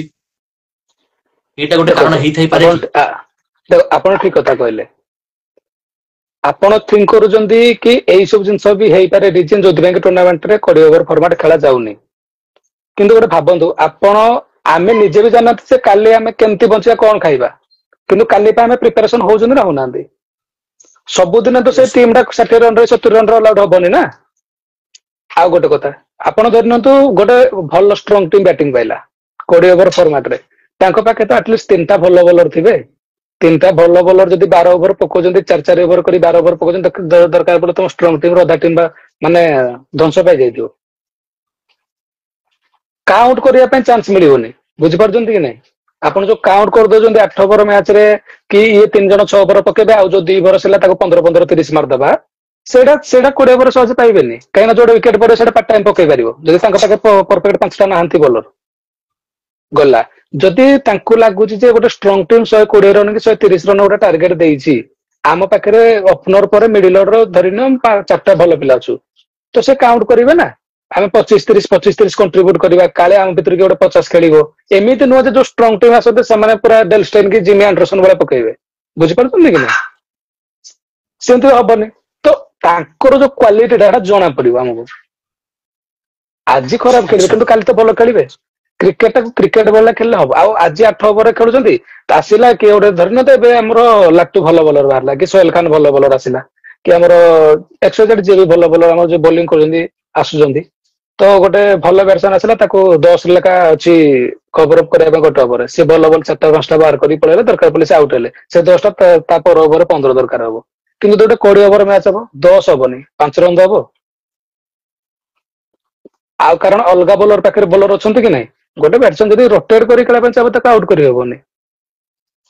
ଆମେ ଯୋଉ ଥିଙ୍କିଂ କରୁଛନ୍ତି ଯେ ଗୋଟେ ଟିମ୍ 60 କି 70 ହଁ ହେଇପାରେ, ସେ ବି ମୁଁ କହୁନି 20 ଓଭର ମ୍ୟାଚ୍ ରେ ବି ୱାନ୍ ସାଇଡ ମ୍ୟାଚ୍ ହେଇଯାଏ, ଫାଇନାଲ ମ୍ୟାଚ୍ ବି ଦେଖିଦିଅ ୱାନ୍ ସାଇଡ ହେଇଯାଇଥିବ କି ସେମିଫାଇନାଲ ୱାନ୍ ସାଇଡ ହେଇଯାଇଥିବ, କିନ୍ତୁ ଆଜି ନହେଲେ କାଲି ସେ ଶିଖିବେ। ଆମେ ଏଇ ଫର୍ମାଟ ସିଷ୍ଟମ 8 ଓଭର 6 ଓଭର କରି କେତେ ଦିନ ଖେଳିବା? ଅଲଗା ପିଲା ବାହାରୁନାହାନ୍ତି, ଅଲଗା ଟିମ୍ ବି ବାହାରୁନାହାନ୍ତି, ସେଇ ସବୁ ପ୍ରୋବ୍ଲେମ ହଉଛି। ଏମିତି ନୁହଁ କି ଗୋଟେ ଷ୍ଟ୍ରଙ୍ଗ ଟିମ୍ ବି ଯଦି ଖେଳିବ ସିଏ ବି 60 ରନ ଅଲ ଆଉଟ୍ ହବନି ବୋଲି କିଛି ମାନେ ଅଛି? କ୍ରିକେଟ ହେଲା ଗୋଟେ ଶୁଣନ୍ତୁ ଅନିଶ୍ଚିତର ଖେଳ। ସେଇଟା ଆକ୍ଚୁଆଲି 15 ଓଭର ନୁହଁ 20 ଓଭର 50 ଓଭର ପାଇଁ 25 ଓଭର ପାଇଁ ଅଛି, ଏଇ 8 ଓଭର ପାଇଁ ଅନିଶ୍ଚିତର ଖେଳ ନାହିଁ। 8 ଓଭର ତମେ 40 ରନ କରି ଜିତି ଯାଇପାର, କିନ୍ତୁ 20 ଓଭର ଯେତେବେଳେ ଆସିବ ସେତେବେଳେ ଜଣା ପଡିବ ଆକ୍ଚୁଆଲି ତମ କ୍ୱାଲିଟି କଣ। ଗୋଟେ ଲୁଜ୍ ପିଲା ବି ତମ ଘରେ ଦେଇକି ପଳେଇବ, ଗୋଟେ ଲୁଜ୍ ଟିମ୍ ତାର ନଜର ବି ଆପଣ ଦେଖନ୍ତୁ ଇତିହାସରେ ବି ସାକ୍ଷୀ ଅଛି, ଜିମ୍ବାୱେ ହରେଇକି ଅଷ୍ଟ୍ରେଲିଆକୁ ପଳେଇଛି, ବୁଝିପାରୁଛନ୍ତି କି ନାଇଁ? ତ ସେଇ ଜିନିଷଟା ସେଇଟା ଚେଞ୍ଜ ହବା ଦରକାର, କାହିଁକିନା ବହୁତ ଟିମ୍ ଅଛନ୍ତି, ବହୁତ ଭଲ ଭଲ ପିଲା ଅଛନ୍ତି, ସାମ୍ନାକୁ ଆସୁନାହାନ୍ତି ନା ଫର୍ମାଟ ପାଇଁ। ଏବଂ ସାୟଦ ଏ ଜିନିଷ ଉପରେ ଯଦି ଅର୍ଗାନାଇଜର ମାନେ ଖାସ କରିକେ ଧ୍ୟାନ ଦେବେ ତ ସାୟଦ ଏଇଟା ଖୋଲିକି ଆସିବ ଆଗକୁ। କାରଣ ଆମେ ହଁ ଆମେ ସାୟଦ ଏ ଜିନିଷଟାକୁ କହି ହିଁ ପାରିବା, ବଟ୍ ଆମେ ଆମ ହାତରେ ତ ନୁହେଁ। ଅର୍ଗାନାଇଜର ମାନେ ଯଦି ଏ ଜିନିଷକୁ ତାଙ୍କ ଦ୍ଵାରା ଯଦି ଗୋଟେ ପ୍ରୟାସ କରିବେ, ବହୁତ ସାରା ଅର୍ଗାନାଇଜର ମାନେ ଅଛନ୍ତି ଯୋଉମାନେ ଚାହୁଁଛନ୍ତି କି କମ ସେ କମ ଯଦି 20 ବି ନ ହୁଏ ଗୋଟେ 15 ଓଭରିଆ ହେଲେ ବି ବହୁତ ଭଲ, ସେମାନେ କରୁଛନ୍ତି। ବଟ୍ ଗୋଟେ ଆଶା ରହିବ କି ସମସ୍ତେ ଟିକେ ଭଲ କି ଟିକେ ଧ୍ୟାନ ରଖିବେ ଏ ଜିନିଷ ଉପରେ। ଦେଖିବା ଆଗାମୀ ସମୟରେ କେମିତି କଣ କାମ ହଉଛି। ଫିଟନେସ ଉପରେ ଟିକେ ଯିବା। ଫିଟନେସ କେତେ ଜରୁରୀ ଗୋଟେ କ୍ରିକେଟରେ, ଗୋଟେ ଗୋଟେ ୟଙ୍ଗ ପିଲା ପାଇଁ? ବହୁତ ଜରୁରୀ, କାହିଁକି ନା ଆଚ୍ଛା ଖାସ କରି ତ ଆମର ଯୋଉ ଥ୍ରୋ ୱିକେଟ ରେ ଯୋଉ ଥ୍ରୋ ଫପଡା କ୍ରିକେଟ ଖେଳୁଛନ୍ତି ନା, ବହୁତ ରୁ ଅଧିକ ଜରୁରୀ ଫିଟନେସ। ଗୋଟେ ଫିଟନେସ ଥିଲେ ଗୋଟେ ପ୍ଲେୟାର ଖେଳି ପାରିବ ଲଙ୍ଗ ଟର୍ମ ପର୍ଯ୍ୟନ୍ତ, ନହେଲେ କିଛି ଫାଇଦା ନାହିଁ। ଠିକ ଅଛି, ଡିସିପ୍ଲିନ ଆଡକୁ ଯିବା। ଫିଟନେସ ତ ଆମେ କଥା ହେଲେ, ଡିସିପ୍ଲିନ ତ ଗ୍ରାଉଣ୍ଡରେ ରଖିବେ ଏଇଟା ତ ସାୟଦ କାହାକୁ ତ କହିବାକୁ ତ ପଡିବନି, ବଟ୍ ଡିସିପ୍ଲିନ ରହୁନି ଟାଇମିଂରେ। ରାଜୁ ଭାଇ ଡିସିପ୍ଲିନ ଟାଇମିଂରେ ଜମା ବି ରହୁନି, ଅନଡିସିପ୍ଲିନ କୁହାଯାଉଛି ଟେନିସ କ୍ରିକେଟ କୁ। ଏଇଟା ଆଉଟସାଇଡ ରେ ବି ହଉଛି, ଅଲ ଇଣ୍ଡିଆ ବେସିକ୍ସ ରେ ବି ହଉଛି, ବଟ୍ ଓଡିଶା ଟେନିସ କ୍ରିକେଟ ଟିକେ ଅଧିକା ହଉଛି। ଯଦି ଆମେ ଦେଖିବା ଫିକ୍ସଚରରେ ଯୋଉ ଟାଇମ ଦିଆଯାଉଛି, ଡେ ମ୍ୟାଚେସରେ ଧର ଦିଆଯାଉଛି 10:30 11 ଟିମ୍ ପ୍ରାୟତଃ ସେ ଟାଇମରେ ପହଞ୍ଚୁନାହାନ୍ତି। 11:30 12 ଅଧଘଣ୍ଟା ଲେଟ୍ କି ଘଣ୍ଟାଏ ଲେଟ୍ ଏମିତି ଆସିକି ପହଞ୍ଚୁଛନ୍ତି, ଯାହା ପାଇଁ ବି ଆମେ କହିପାରିବା କି ସାୟଦ ଓଭର ବି କମ ହଉଛି। ତ ତା ଉପରେ କେତେ ଧ୍ୟାନ ଦିଆଯିବା ଦରକାର, ଡିସିପ୍ଲିନ କେତେ ମେଣ୍ଟେନ ରଖିବା ଦରକାର ଟାଇମିଂ ଉପରେ? ଫାଷ୍ଟ ମୁଁ ଅର୍ଗାନାଇଜର ମାନଙ୍କୁ କହିବି ସେମାନେ ରଖିବା ଦରକାର, କାହିଁକିନା ଯଦି ସିଏ ୱାନ୍ସ ଗୋଟେ ଷ୍ଟ୍ରିଟ୍ ହେଇଯାଏ, କିଛି ବି ପନିଶମେଣ୍ଟ ଗୋଟେ ଟିମ୍ କରିବେ ନା, ତ ଅଟୋମେଟିକ ସମସ୍ତେ ଧୀରେ ଧୀରେ ସାବାଡ ହେଇଯିବେ। ଧରିନିଅନ୍ତୁ ସପୋଜ ମୋ ଟିମ୍ ଗଲା କମାଣ୍ଡୋ ଖେଳିବା ପାଇଁ ଗୋଟେ ଜାଗାକୁ, ଠିକ ଟାଇମରେ ଆମେ ପହଞ୍ଚି ପାରିଲୁନି, ସେ ଆମକୁ ପନିଶମେଣ୍ଟ ଯଦି ଦେଲେ ଗୋଟେ ଓଭର କି 5ଟା ବଲ କି 2 ଓଭର ଯଦି କାଟିଲେ, ତ ଆମେ ସେ ଜାଗାରେ ଖେଳି ପାରୁ ପନିଶମେଣ୍ଟ କୁ ନେଇକି, ନହେଲେ ଦରକାର ପଡ଼ିଲେ ସେ ଜାଗାରୁ ରିଟର୍ନ ବି ଆସିପାରୁ। କିନ୍ତୁ ଯେତେବେଳେ ଏଇ ସବୁ ଜିନିଷଟା 2ଟା 3ଟା ଟିମ୍ ସହିତ ହବ, ତ ଅଟୋମେଟିକ ଠିକ ଟାଇମରେ ଖେଳ ହବ। ଆଉ ତାପରେ ଖାଲି ପ୍ଲେୟାରଙ୍କ ବି ନାହିଁ, ଅଛନ୍ତି ବହୁତ କିଛି ମାନେ ଅଛନ୍ତି ବ୍ରଡକାଷ୍ଟ ବି ଲେଟ ରେ ପହଞ୍ଚୁଛନ୍ତି, ପ୍ଲେୟାର ପହଞ୍ଚୁଛନ୍ତି ବ୍ରଡକାଷ୍ଟ ଲେଟ ରେ ପହଞ୍ଚୁଛନ୍ତି, ତା ପାଇଁ କିଏ ଦାୟୀ ହବ? ବୁଝିପାରୁଛନ୍ତି କି ନା? ପ୍ଲେୟାର ଯାଇକି 11 ପିଲା ବସିକି ତାଙ୍କର ପ୍ରିପାରେସନ ସୁପ୍ ବଗେରା ଯାହା ଥିବ ସିଏ ତାଙ୍କୁ ୱେର କରିକି ବସିଥିବେ, ତାପରେ ବ୍ରଡକାଷ୍ଟ ପହଞ୍ଚିବେ, ସିଏ ପୁଣି ନ୍ୟାସନାଲ ଆନ୍ଥନ ବଜେଇବେ, ସିଏ ସେଇଠି ପୁଣି ଘଣ୍ଟାଟେ ନେବେ, ତା ପାଇଁ କିଏ ଦାୟୀ ହଉଛି? ବହୁତ ପ୍ରୋବ୍ଲେମ ହଉଛି, ବୁଝିପାରୁଛନ୍ତି କି ନାଇଁ? କୋଉଠି ପ୍ଲେୟାର ପହଞ୍ଚୁଛନ୍ତି, କୋଉଠି ପହଞ୍ଚି ପାରୁନାହାନ୍ତି, ବ୍ରଡକାଷ୍ଟ ପହଞ୍ଚି ପାରୁନି, କୋଉଠି ଅର୍ଗାନାଇଜର ଟିକେ ଲେଟ୍ କରିଦଉଛନ୍ତି। ତ କିନ୍ତୁ ଯଦି ଅର୍ଗାନାଇଜର ପ୍ରଥମରୁ ଷ୍ଟ୍ରିକ୍ଟ ହେଇଯିବେ ଯେ ନାଇଁ ଏଇ ଟାଇମ ରେ ମୁଁ ଷ୍ଟାର୍ଟ କରିବି, ନହେଲେ ପନିଶମେଣ୍ଟ ତମେ ନେବା ପାଇଁ ବାଧ୍ୟ, ତାହେଲେ ଅଟୋମେଟିକ ହବ।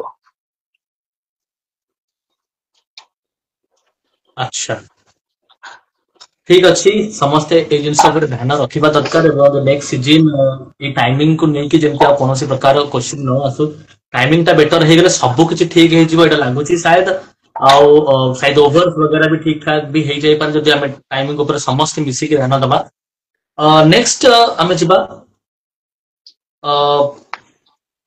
ଏମିତି କଣ ପୁଣି ଯଦି ଆମେ ଦେଖିବା ଓଡିଶା ଟେନିସ କ୍ରିକେଟ ରେ ଆଉ କଣଟା ଚେଞ୍ଜିଂ ଦରକାର ହଉଛି, ଓଡିଶା ଟେନିସ କ୍ରିକେଟ ଉପରକୁ ଯିବାକୁ ହେଲେ କେତେ ଆଉ ଚେଞ୍ଜିଂ ଦରକାର, ଆଉ କଣ ସେଇ ସ୍ଥାନରେ କଣ ପହଞ୍ଚି ସାରିଛି କି ଓଡିଶା ଟେନିସ କ୍ରିକେଟ ଯୋଉ ସ୍ଥାନରେ ପହଞ୍ଚିବା ଦରକାର, ନା ଆଉ କିଛିଟା କାମ କରିବା ଦରକାର ତା ଉପରେ?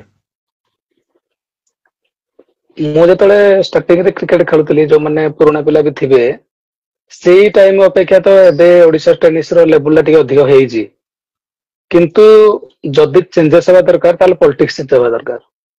ପଲିଟିକ୍ସ ବହୁତ ଚାଲିଛି ଟିମରେ, ଟିମ୍ ହଉ ଟୁର୍ଣ୍ଣାମେଣ୍ଟ ହଉ ସବୁ ପ୍ରକାର। ଆପଣ ଯେମିତି ଧରନ୍ତୁ ଓଡିଶା ଟେନିସ କୁ ଗୋଟେ ଯଦି ଫ୍ୟାମିଲି ନେବେ, ତାହେଲେ ଫ୍ୟାମିଲି ଭିତରେ ପଲିଟିକ୍ସ ହିଁ ଚାଲିଛି। ସେଇଟା ଫାଷ୍ଟ ବନ୍ଦ ହବା ଦରକାର। ଆଉ ଯଦି ମୁଁ ପଲିଟିକ୍ସ କରୁଛି, ମୋ ତରଫରୁ ଫାଷ୍ଟ ବନ୍ଦ କରିବା ଦରକାର। ନୁହଁ କି ମୁଁ ଯଦି ଚିନ୍ତା କରିବି ସିଏ କରୁନି ମୁଁ କାଇଁ କରିବି, ସେଇଟା ହବନି। ଯୋଉଠୁ ଷ୍ଟାର୍ଟ ହଉଛି ନା, ଆଗ ନିଜକୁ ଯଦି ଠିକ କରିକି ସୁଧାରିବା ଆରମ୍ଭ ହବ, ତାହେଲେ ଆହୁରି ଅଧିକ ଲେବୁଲ ଭଲ ହବ ଓଡିଶା ଟେନିସ ର।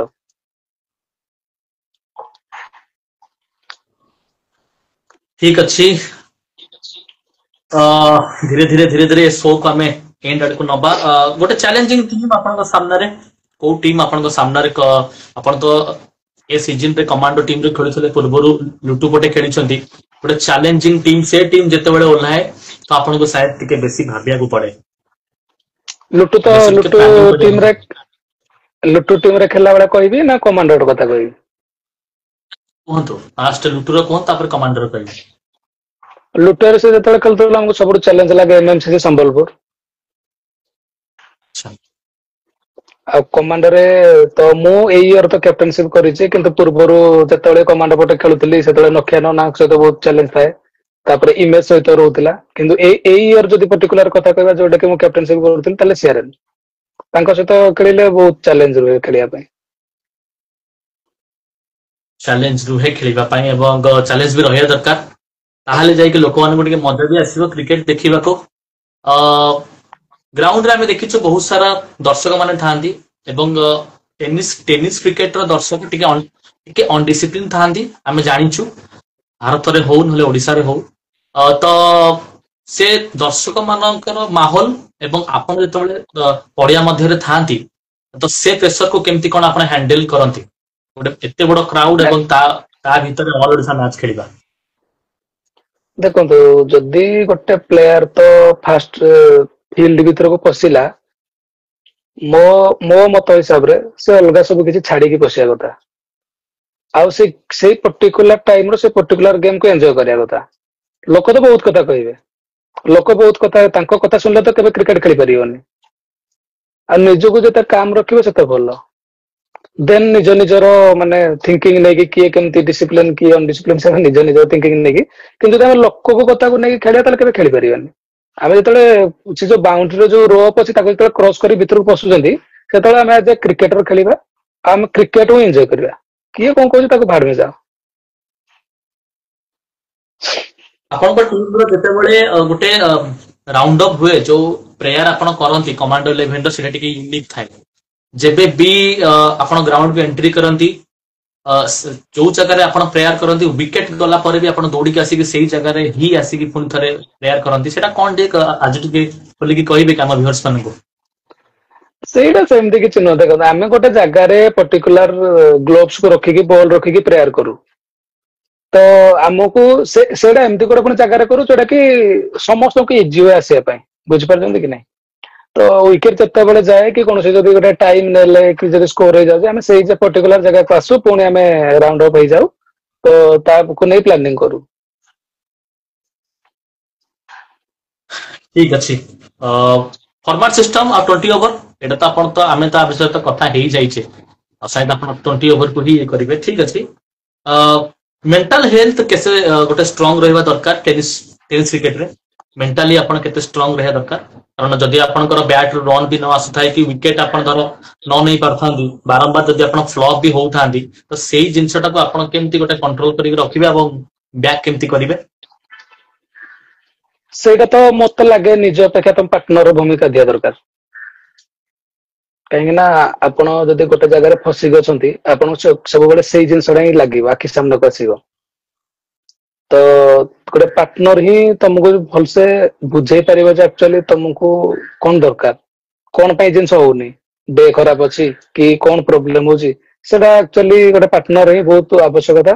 ଆଉ ଗୋଟେ ଭଲ ପାର୍ଟନର ହିଁ ତମକୁ ମେଣ୍ଟାଲ ହେଲ୍ଥ ଠିକ ରଖିପାରିବ। ଏବଂ ଆପଣଙ୍କର ବେଷ୍ଟ ପାର୍ଟନର? ବେଷ୍ଟ ପାର୍ଟନର ତ କ୍ରିକେଟରେ ମୁଁ ଶ୍ରୀନିବାସ ପ୍ରଧାନକୁ ହିଁ କହିଛି। ଆଉ ଯଦି ଘରେ କହିବି ତାହେଲେ ମୋ ଲାଇଫ ପାର୍ଟନର।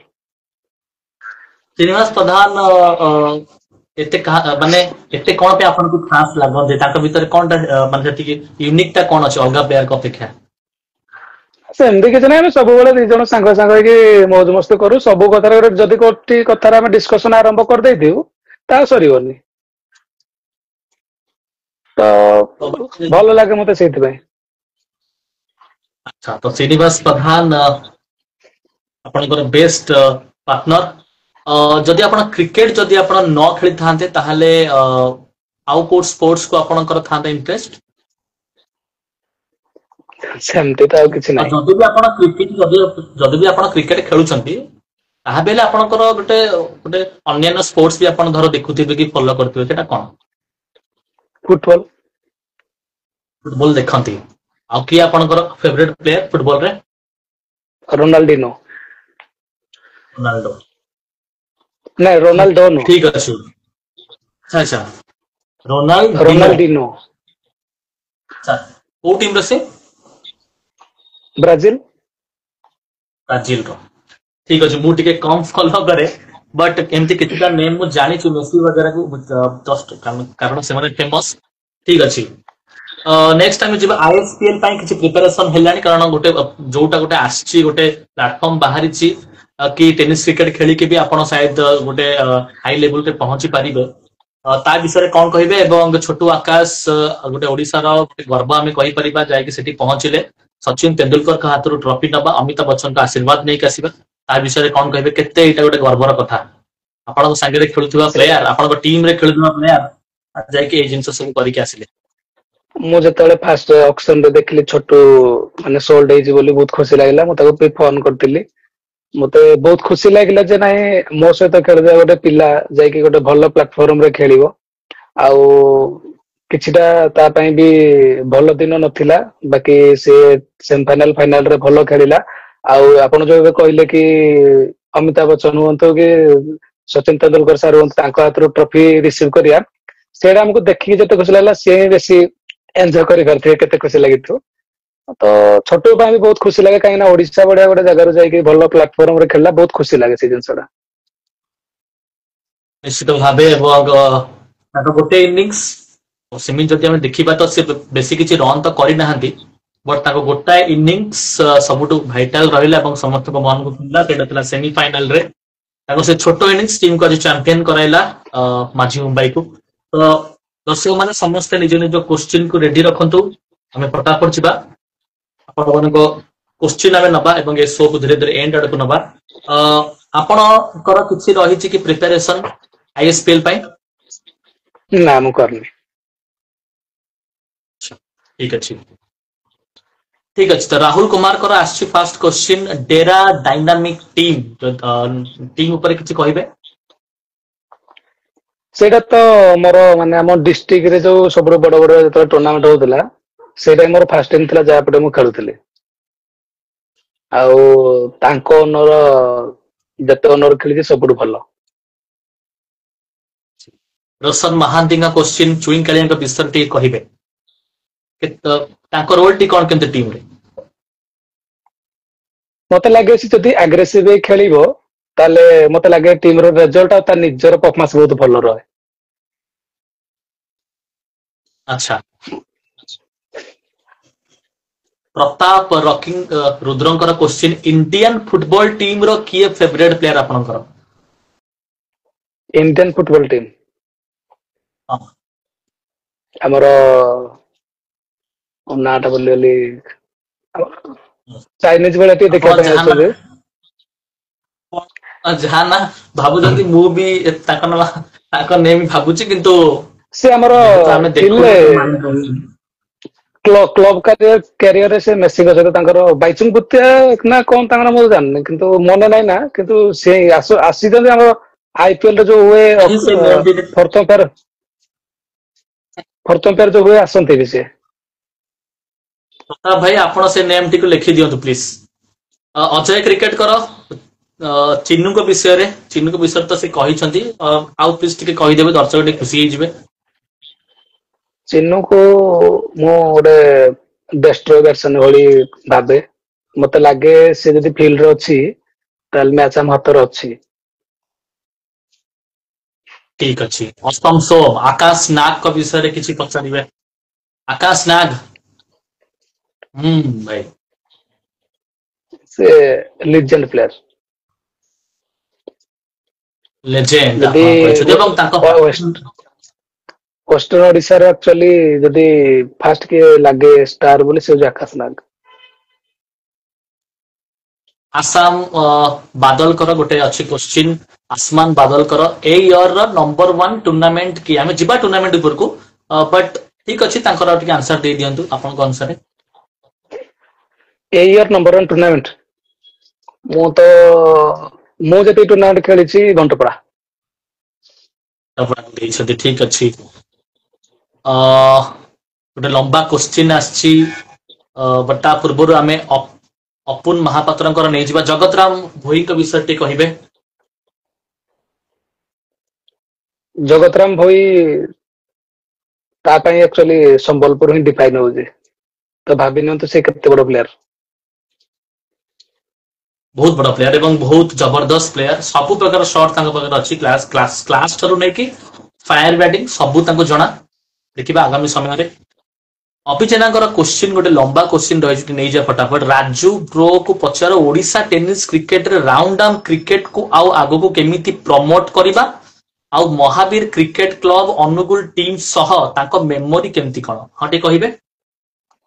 ହଁ ମହାବୀର ଟିମ୍ ସହିତ ତ ମେମୋରି ସବୁବେଳେ ବହୁତ ଭଲ କାହିଁକି ନା ତାଙ୍କର ଅନର ଯିଏ କି ଆମର ଯିଏ ଅଛନ୍ତି ସିଏ କ୍ୟାପ୍ଟେନସିପ କରୁଛନ୍ତି ଯିଏ କ୍ୱେଶ୍ଚିନ୍ ପଚାରୁଛନ୍ତି ସେ ବି ବହୁତ ଫ୍ରେଣ୍ଡଲି। ଆଉ ମେମୋରି ତ ବହୁତ କିଛି ଅଛି ମହାବୀର ଟିମ୍ ସହିତ। ଏବେ ବି ଆମେ ସବୁ ସଟରଡେ ସଣ୍ଡେ ହେଲେ ବି ସେଇ ଟିମ ରେ ଖେଳୁଛୁ। ଆଉ ଯଦି ରାଉଣ୍ଡ ଟିମ ଆଗକୁ କେମିତି ନବା ପାଇଁ ଚିନ୍ତା କରିବା ସେଇଟା ମତେ ଲାଗୁନି ପସିବୁଲ ହବ କାହିଁକି ନା ପିଲା ସମସ୍ତେ ହିଁ ପଶି ଚାଲିଛନ୍ତି କେହି ରାଉଣ୍ଡ ରେ ଖେଳିବା ପାଇଁ ଚାହୁଁନାହାନ୍ତି ମୁଁ କହିବାକୁ ଚାହୁଁଛି ଯେ ରାଉଣ୍ଡ ଭଲ ନୁହେଁ କିନ୍ତୁ କାହାକୁ ଇଣ୍ଟରେଷ୍ଟ ହିଁ ନାହିଁ ରାଉଣ୍ଡ ଖେଳିବା ପାଇଁ। ସମସ୍ତେ ଚିନ୍ତା କରୁଛନ୍ତି ବିନା କିଟ ର ଗୋଟେ ବ୍ୟାଟ୍ ହଉ ଗୋଟେ ଯୋଉ ବ୍ୟାଟ ବ୍ୟାଗରେ ବ୍ୟାଟ କୁ ଧରିକି ଚାଲ ଆରାମସେ ଖେଳ ପୁଣି ଘରକୁ ରିଟର୍ନ ପଳେଇ ଆସ। ନିଜର କିଟ ନେଇ ତା ପାଇଁ ମାନେ ଫିଟନେସ ବନେଇବା ହଉ ପ୍ରାକ୍ଟିସ କରିବା ଆଉ ସେମିତି ମତେ ଲାଗୁନି ପିଲା ଇଣ୍ଟରେଷ୍ଟେଡ ଦଉଛନ୍ତି। କିନ୍ତୁ ରାଉଣ୍ଡ ଆଚ୍ଛା କ୍ରିକେଟ ଆକ୍ଚୁଆଲି ଖେଳିବା କଥା। କ୍ରିକେଟ ଆକ୍ଚୁଆଲି ଖେଳିବା କଥା ଏବଂ ସାୟଦ ଯଦି ଆପଣ ଅଲ୍ ଇଣ୍ଡିଆ ବେସିକ୍ସକୁ ଯାଇକି ଖେଳିବାକୁ ଚାହୁଁଛନ୍ତି ତାହେଲେ ରାଉଣ୍ଡ ହିଁ ଆପଣ ପ୍ରମୋଟ ହେଇପାରିବେ ଖାସ କରିକି ବୋଲର୍ସ ବ୍ୟାଟ୍ସମ୍ୟାନ ଆମର ଅଛନ୍ତି ବହୁତ ଭଲ ଭଲ ଯୋଉମାନେ ରାଉଣ୍ଡ ଭଲ ଖେଳୁଛନ୍ତି ବଟ୍ ବୋଲର୍ସ ମାନଙ୍କ ପାଇଁ ଠିକ ଅଛି।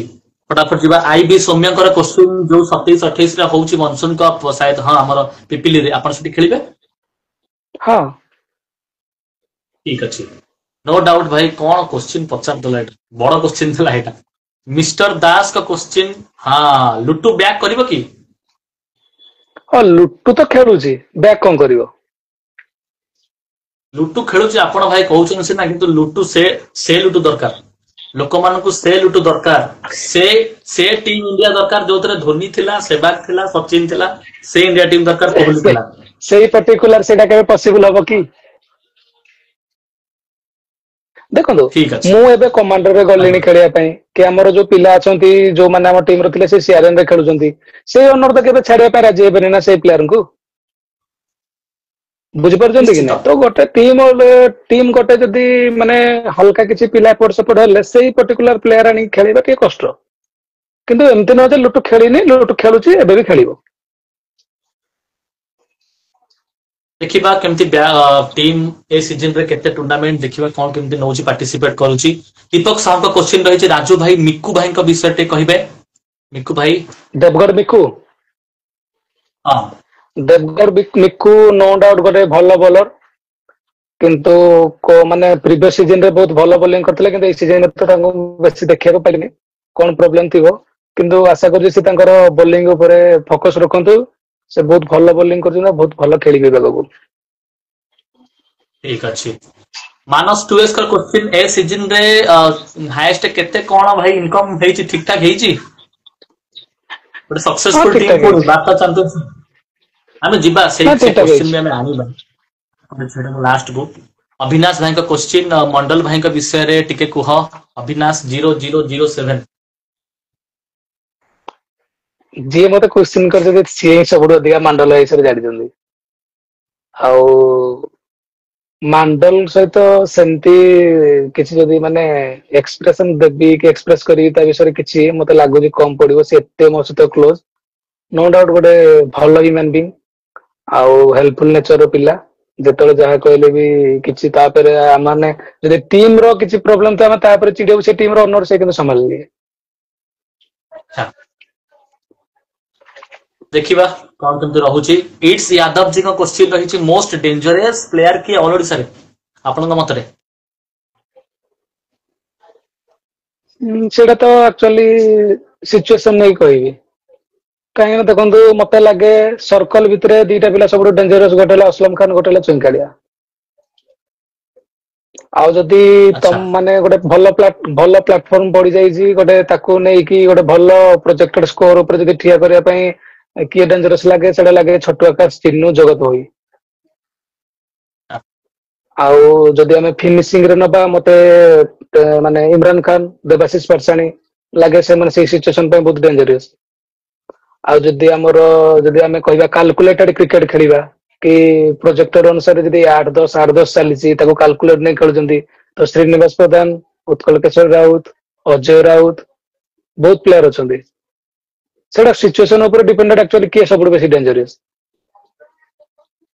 ठीक अच्छी सुंदर भावे आपण सब क्वेश्चन आंसर देछथि दर्शक मानन को मु एटी टिके क्षमा चाहिबी कारण एटी तो बहुत सारा क्वेश्चन अछि कहा को हम नबा तो आपण माने डेली हम शो रे जॉइन करंतु बट एका संगे समस्त क्वेश्चन नहीं हबनी समस्त काम तो रहूची ठीक अछि दर्शक मानन का क्वेश्चन बहुत नहीं गले नेक्स्ट टाइम जिबा जो क्वेश्चन टी आपण कर थिला सेही क्वेश्चन ऊपर मु जिबी गोटे यंग पिलाटे काली सकाळे जदि ऑल ओडिसा खेलिबा को चाहे एवं गोटे टीम रे भी जदि जॉइन करे तो जो 6 रु 8 मास गोटे सीजन रहूची से सीजन रे कोन से सेति की इनकम करी पारिबो गोटे यंग पिला ऑल ओडिसा खेली कि तार घर खर्च हो कि न ता पर्सनल खर्च हो कोन से माने सेटा कोन से उठेई पारिबो ऑल ओडिसा खेली की हाँ जदि सी सेई लेवल रो टॉप ऑर्डर हो कि तार जो लेवल रे से ओनर को कथा दे के आसी दिबो यदि सेई लेवल रे से खेलिबो ता स्किल शो करिवो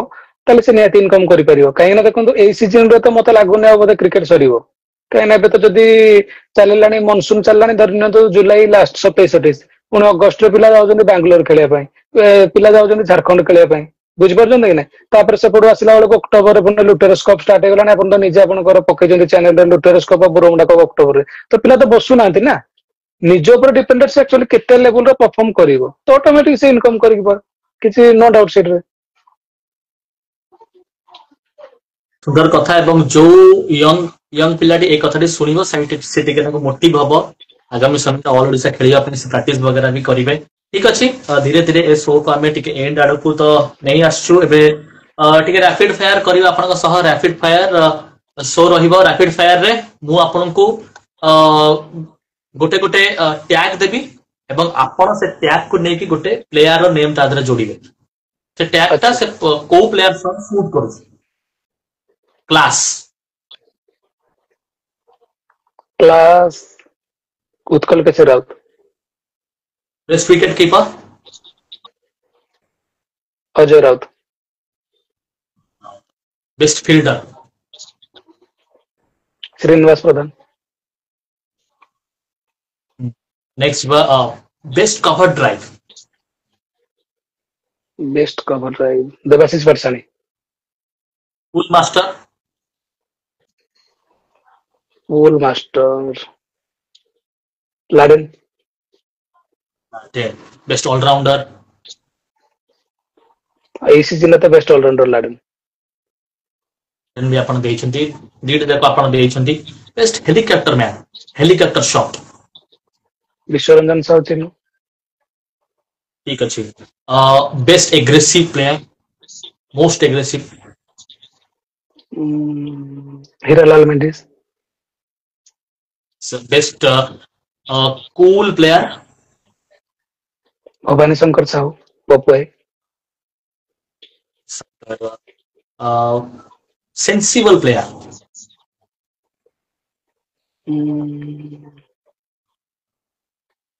ମାନେ କୋଉ ଟାଇପ ର ଆପଣ କହୁଛନ୍ତି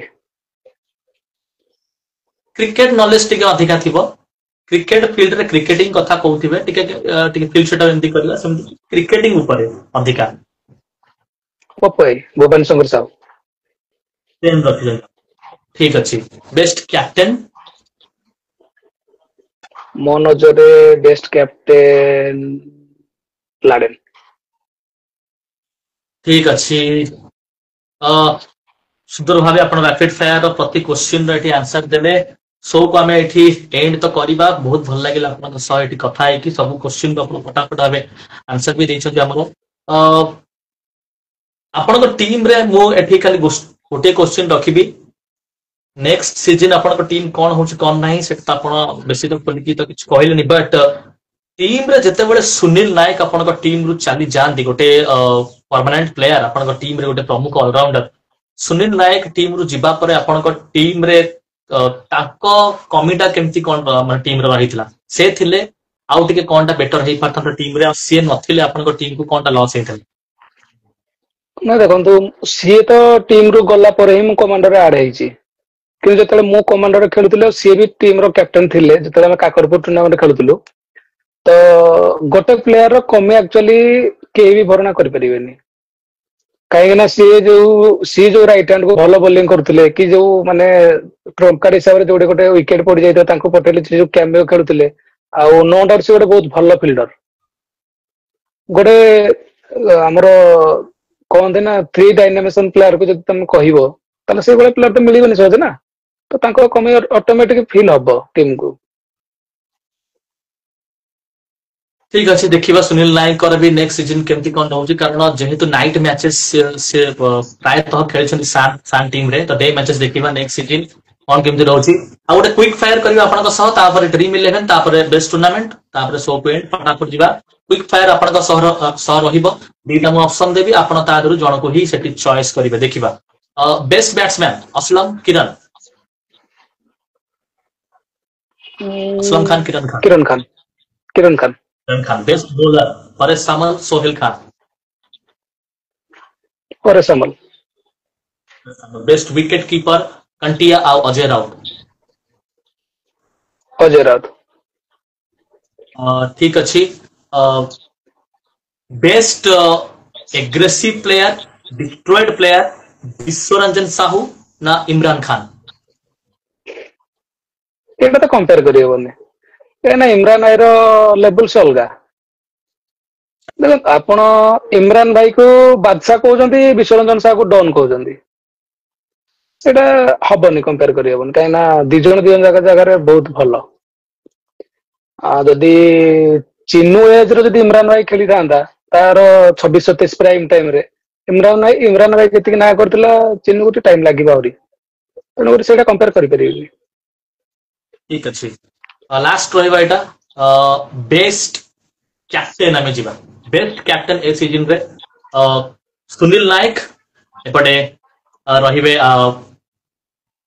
ଆପଣଙ୍କ ନେମ୍ ହିଁ ରହିବ ଡିଜିଟାଲ ରାଜୁ ସୁନିଲ ନାୟକ। डिफिकल्ट हम आपन ये କରିବାକୁ बट सुनील नायक नहीं बहुत सुंदर कथा ठीक अच्छी कोई ड्रीम 11 टीम आम बनैबा फटाफट जो थे आप ओनर चारोटी रही बैट्समैन ता संगे गोटे विकेट कीपर 3टी ऑलराउंडर 3टी बोलर आम टीम टी बनैबा आप ओनर लास्ट को आप गोटे कैप्टेन भी तादू ने 4टी बैट्समैन कहे सॉरी 4टी बैट्समैन 3टा ऑलराउंडर 8 गोटे रही विकेट कीपर 8 3टा बोलर माने 5टा बैट्समैन नेबी विकेट कीपर मिसे के अपन मास्टर है तो मु ओपन रखिबी कंटिया चोइकालिया ठीक अच्छे वन डाउन रखिबी श्रीनिवास प्रधान नंबर 3 4 नंबर रखिबी जगन 4 5 नंबर रखिबी खलारी दीपू ओके 5 3टा ऑलराउंडर जो देला इमरान भाई देवाशीष पारसाणी ईश्वर रंजन साहू चिन्नू 3टा बोलर कोशल राजू परेश सामल सोहेल खान टीम रो कैप्टन की है टीम रो कैप्टन ए टीम रे तो लाडेन नाही श्रीनिवास प्रधान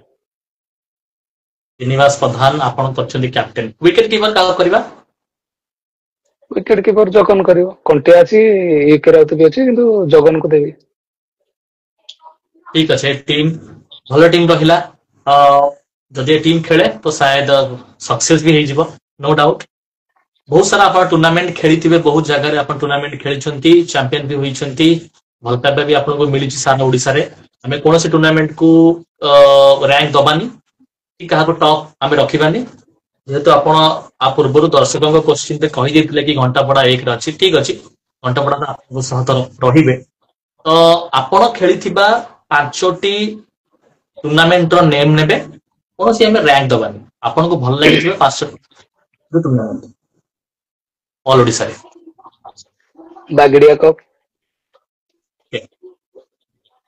बाउंस गाड़िया कप घंटपड़ा कमीरा कप आउ सुकनी प्रीमियर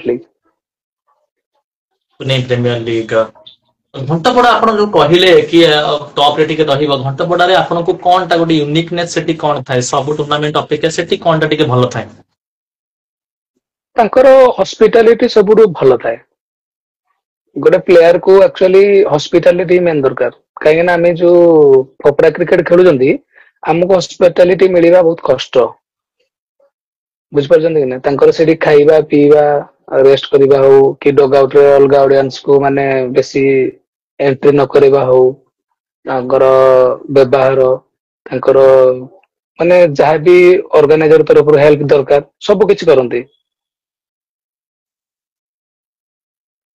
ठीक अच्छे सब टूर्नामेंट भल एवं ए सीजन रे भी जेहेतु सब टूर्नामेंट धीरे धीरे इंप्रूव करछन्ती आहुरी इंप्रूवमेंट आसीबो आमे बहुत जगह रे एलईडी वगैरह भी सब देखुछु लगेलेनी एलईडी स्टम्प्स रो भी सब व्यवहार हेलानी लाइट्स रो नाइट मैचेस रे सब लाइट्स रो व्यवस्था भी सब धीरे धीरे सब सुधरलानी बागड़िया कप रे तो ताको तो वर्ल्ड कप को जाय सेठी तो माने प्लेयर माने पाहाच रो लेके आसी यूनिकनेस सब जगह रे गोटे यूनिक आनुछन्ती भल जिंस ठीक अच्छे अंपायर माने जदि आमे देखिबा आम चैनल रे भी बहुत सारा अंपायरिंग अछंती आगुरु होउथिला कोन ना लोकालिटी रो अंपायरिंग करनउथिले पाखा आखरु काको डकै के अंपायरिंग हेई जाउथिला गोटे एडजस्टमेंट एबे पर्टिकुलर अंपायर मानु इनवाइट करा जाउची एवं कोन कहबे ताको विषय रे केते इंप्रूव हेची अंपायरिंग रे ओडिसा टेनिस क्रिकेट देखो एवं आउट के कोन मते लागुनी करबा दरकार मते लागुनी आज भी किछि इंप्रूव हेची ओडिसा टेनिस रो अंपायर को नेकी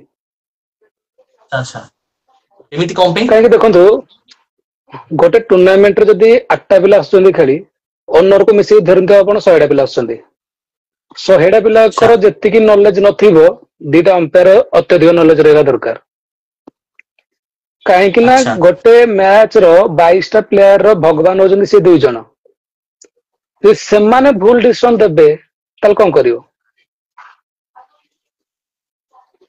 मते लागे ज्ञान भाई को छाड़िला पर मते लागेनी बदे किछि ठीक ठाक डिसीजन देला बेले अंपायर अछंती कहीं ना रिसेंट मैच रे फेस कर सब सिचुएशन बुझिपार्छन्ति कि नहीं देखो आपण जदि रिसेंट लास्ट मैच रे अंपायर बबलू डिसीजन देखो बहुत खराब सेमीफाइनल मैच मनसून कप सब पिला वर्षा रे खेलुजंती से तांको अंपायर छाड़ा से तांकर से जानि से कोन कर देले रोशन महाराणा रे एबे भी आपण वीडियो फुटेज देखंतु रन आउट अछि किंतु रन आउट देलेनी फाइनल मैच रे बाउमोट ऑलरेडी बैट नहीं किंतु तार गोड़ भीतर छे फुटेज देखंतु तार फाइनल मैच ताको रन आउट दे दिया हला बुझि परछन नै गोटे गोटे छोट छोट मोमेंट केते जे माने पडुची प्रभाव पडुची सेही जिंसडा आपण जाने दरकार खाली मो नुहे कि माने गोटे जेंटलमैन लुक रे पळे आसीबी अंपायर थे पड़ी छेडा नु बुझि परछन नै गोटे अंपायर काम हला एई आज डेट रे जो 22टा प्लेयर पड़िया पर खेलुचंदी तांकोरु अधिक नॉलेज मोर थे दरकार ताहले मो अंपायर बुझि परछन नै कहीं ना आपण लाइव रे देखंतु ऑडियंस देखंतु कि से 22टा पिला देखंतु जदि कि अंपायर डिसीजन ऊपर आर्गुमेंट करी कि आज पर्यंत ताकू चेंज करि परिलानी ताहले ना जे अंपायर भूल करियो कोन करिवो ओले ज्ञान है कि चला पर मते लागेनी कि भलो डिसीजन दउजंदी आउटे माने जो रहिला अंपायरिंग रे टिके कोन माने जो इंप्रूवमेंट अंपायर ऊपर नुहे शायद टिके जदि रिव्यू सिस्टम वगैरह जदि आसांता कोन टिके भलो होंदा थर्ड अंपायर वगैरह एमती जदि किछ हेई जांता मतलब ताको भी थर्ड टिके अंपायर सहज आपण होंदा लूज डिसीजन टिके दबागु ना हां हेई पारे में भी किंतु ट्राई थर करके देखंतु जदि थर्ड अंपायर होउथबो किंतु एमिति भी एते भी सीरियसली होउन एमती ऑडियंस आसुनांती कि तमे जोडा जिंसडा जानि परिबन तमा के सामनारू बुझि परछन्ते कि नहीं हाँ धरने तो इंटरनेशनल रे हमर बहुत किछि ऑडियंस रहउछन्ती हल्का किछि नीक हो कि एज बाजिला हमें जानि पारनांती कि रन आउट आपण क्लोज जानि पारनांती तो हमें कोन करछन्ती ना त थर्ड अंपायर ऊपर डिपेंडेड होछन्ती एई रे हमर केते ऑडियंस देखुछन्ती कोनांती ऑडियंस ग्राउंड अपेक्षा तो लाइव रे अधिक ऑडियंस अछन्ती ताकू जदि पचार दे से कह देबे रन आउट नुहे आपनकर खेल सरी नथिबो तम टीम रे फैन माने वीडियो फुटेज करी पठै दोछन्ती ताकू जूम आउट करी पठै दो आपण क्लियर जानि परिबे मते लागोनी थर्ड अंपायर आवश्यकता अछि निजको टी एक्सरसाइज करके टैली करियर अछि जे मो केमदा भलो डिसीजन दे परिबे निश्चित भावे देखिबा नेक्स्ट सीजन केमती कोन रहउची आपण आपणकर मंतव्य देइछन्ती सुंदर कथा जदि भी से ए जिंस को सुनिबे ताकू भी से टिके ना जो ठीक भी करिया को चाहिए सुधारिया को चाहिए ओके नेक्स्ट आमे जिबा यूट्यूब लाइव आसीबा परे आमे जो देखिबा यूट्यूब लाइव आसीबा परे बहुत सारा प्लेयर माने भी कहउछन्ती कि आम पई एटा ए जो जिंसटी भलो हेइची गोटे प्लेटफॉर्म हमको मिलुची ऊपर भी जिबा को हम रील्स वगैरह हो कि नहले हमर इंटरव्यू वगैरह टिके नेला परे हमको आउ टिके इंप्रूवमेंट आछि क्रिकेट खेलिया पई आपन को मतटा कोन यूट्यूब केते ऊपर को जाइछ ओडिसा टेनिस क्रिकेट रे यूट्यूब आसीबा द्वारा केते फायदा होईछ ओडिसा टेनिस क्रिकेट को यूट्यूब लागे ही तो ओडिसा टेनिस ऊपर को जाइछ जदि यूट्यूब नथांता जदि यूट्यूब नथांता ताले ओडिसा टेनिस एते लेवल अप होई पार नथांता से माने कालसन हो कि बुधाई हो से जे भी आपण यूट्यूब शो करूजंती जो एरिया रे जे भी करूजंती तांको पाई ही आज ओडिसा टेनिस क्रिकेट ऊपर को जाइछ नले कहीं भी फोपड़ा क्रिकेट को पचार नथांते खाली आस्तांते से ग्राउंड रे जो केते ऑडियंस थांते तांको एंटरटेनमेंट करतांते निज भीतर चलतांते आपण देखंतु एबे धीरे धीरे प्लेयर मानकर डिसिप्लिन बोले आसलानी लाइव ऊपर कौन प्रकार एग्रेसिव रहना झगड़ा लगुना कि कौन प्रकार होनी भी बुझिपार कि नहीं से कौन भाई से यूट्यूब कहीं समस्त चाहूँ मुझे भल हेबी मत भी किए फॉलो करदे मोर भी फैन फॉलोइंग थे से मत भी देखुवे बुझिपार कि नहीं यूट्यूब ओडिशा टेनिस बहुत ऊपर को जाते भी यूट्यूब फैमिली कर समस्त बहुत सारा धन्यवाद। ठीक अच्छे आम बहुत सारा चर्चा कले जो आम चर्चा करवा तो इवनिंग हो बहुत सारा कथा विषय में जानले आपन बहुत किसी मु कथा शिखिली केमती कैप्टेनशिप करा जाए केमती गोटे टीम को लीड कर जाए एटा सक्सेसफुल टीम गोटे एते बड़ फ्रांचाइज को लेके आपण सक्सेसफुल करेंगे सेटा भी गोटे बहुत बड़ा अचीवमेंट आपण पई एवं आशा रहिबो नेक्स्ट सीजन आपण भी गोटे पोजीशन रे बैटिंग करन एवं भलो बैटिंग करंतु आपण को बैट भी कथा कहू आपण को जो टीम रे भी कैप्टेनशिप करंतु तो टीम भी सक्सेस हो भगवान का पाखरे एटा हमर रहिबो गोटे प्रार्थना खाली जिबा पूर्वरु खाली एति खाली मते गोटे आंसर देक जिबे एवं हमर व्यूअर माने को जणाई दे जिबे कोन नेक्स्ट सीजन कमांडो 11 पटे देखा जिबे तो एटा हमें एटी कंफर्म करिबा हाँ ठीक अछि तो जिबा ए शो को हमें एटी एंड करिबा लास्ट किछि दीपद आपण जदि हम कैल्शियम फैमिली विषय जदि किछि कहिया को चाहिबे तो प्लीज दीपद रखिबे एवं हमें शो प्लेट करी मो जते दिन लाइव हेलानी काल्सन रो कैमेरा क्वालिटी सब बेस्ट तो मु सेइते काल्सन को धन्यवाद देबी एते भलो कैमेरा क्वालिटी रे माने लाइव देखैबा पई जो कि ऑडियंस हो कि जतले आमे निजे भी हम निज खेलर किछि खराब भूल देखू कोन भलो करजु कोन भूल करजु सेटा भी बहुत क्लियरली भाबे देखू आउ आपन को बहुत सारा धन्यवाद देबी ता सहित जड़ित अछंती जोडा कि तार गोटे सबुठ बड़ वीक पॉइंट थिला कमेंट्री सेटा भी आपण अबे ताको साथ दो जंती बहुत सारा धन्यवाद आ मु चाहू जे एक्चुअली सब टूर्नामेंट काल्सन जंती बुद्ध भाई कवर अप करू जंती सेंते काल्सन भी कवर अप करू मु बुझी पारने काहे कि माने ऑर्गेनाइजर कहू जने मना करू जंती कि माने किए मना करू सेटा तो पर्टिकुलर रीजन हमें डिस्कशन करी बाहर करि परिबानी किंतु सेटा उठुची जदी बुद्ध भाई आसुची ताले क्रिकेट बाने आसिले क्रिकेट काल्सन नै कोन पे मु तार किछि बुझी पारने जदी मो कहया कथा जदि आमे जदि नेबा व्यू नै कि लाइव रो जदि बुद्ध भाई पाकर अंपायर बबलू लाइव करि परिबो खोरदा गली क्रिकेट राजा लाइव करि परिबो ताले काल्सन लाइव कले कोन असुविधा हो किछि तो असुविधा नै सेमति किछि पर्टिकुलर असुविधा अछि कि नुहे ना नाही ना कि नाही जे हम ऑर्गेनाइजर पाकर तो टेंडर पके कि लाइव रो ब्रॉडकास्टर नो नांति ना जे ऑर्गेनाइजर जे टेंडर पास कला से हमको दबो ब्रॉडकास्टर बुझी पारलेन कि नै तो मो कहया तला हमर सब जिंस गुडा जोडा बेसिक जिंस गुडा समस्त सहित भलरे चलंतु जा द्वारा कि ओडिसा टेनिस बहुत ऊपर को जीवो यदि आमे निज भीतर ए सब माने मतांतर रखि कॉम्पिटिटिव करियो ना केबे भी आगो को जाई परियोनी बुझ पारछन कि नै तो प्राय को मु ऑर्गेनाइजर मन को भी रिक्वेस्ट करूची से चेष्टा करंतु समस्तंको सहित लाइव देखंतु जते जण लाइव आछन तांकर लाइव ऊपर से करिवे ना तो ना हमर किछि प्रॉब्लम अछि यदि मोर जोदरे इच्छा मु देखिबी तार मो सांगर जोदरे इच्छा मो सांग देखिबो किमि पर्टिकुलर न जे गोटे देखिले हमको किछि मिलिबो कि सेंति किछि तो नहोय ना आमे सेते बेले गोटे देखिबे जते बेले गोटे चैनल चलिबो बुझि परछन कि नै तो सेई जो कॉम्पिटिटिव चली जी ब्रॉडकास्ट को नहीं सेटा भी बंद करंतु प्लेयर को भीतर तो पॉलिटिक्स चली जी ब्रॉडकास्ट को नहीं जो पॉलिटिक्स चली सेटा भी बंद करंतु अच्छा काल्सन को भी डाको बुद्ध भाई भी आसंतु देखो गोटे कथा सुनंतु लास्ट गोटे कथा कहूँ जेतेबेले बुद्ध भाई थकी जाउची सेतेबेले पिंकू दास कमेंट्री करूछ ना करूनांती करूछंती तो जेतेबेले सी जदी भी सी थिबे आपण भी तो कमेंट्री करि परिबे ना तो कमेंटेटर जेतेबेले पांचटा हेले किछ असुविधा अछि कि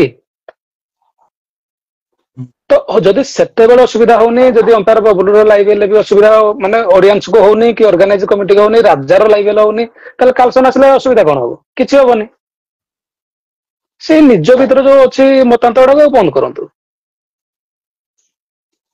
आउ समस्त आस कारण देखो गोटे काल्सन रो भी थिंकिंग जे मो भी ओडिसा टेनिस को ऊपर को नेबी बुझिपारछन कि नै जा पई भी से अफ्रोजाई की हायर करथिला एबे आपण अछंती मजरी से गोटे लेडी कमेंटेटर आनिथिला से बहुत किछि टूर्नामेंट कवर करिजी तो ताको एमती माने सी भी साइड रोजी मजरे रशीदुल भाई भी आस्थिले सी भी साइड रोजंती मु तो बुझिपार नथल होजी कोन आशा करबी मु ऑर्गेनाइजर माने माने मु रिक्वेस्ट करबी जे जनता कोन बुद्ध भाई की डाकुचंती क्रिकेट बाणी फैमिली की डाकुचंती काल्सन भाई आपनकर रशीदुल भाई से माने कांटेक्ट तांकु जेते लाइव ब्रॉडकास्ट हो आपनको सुविधा हो ନିଶ୍ଚିତ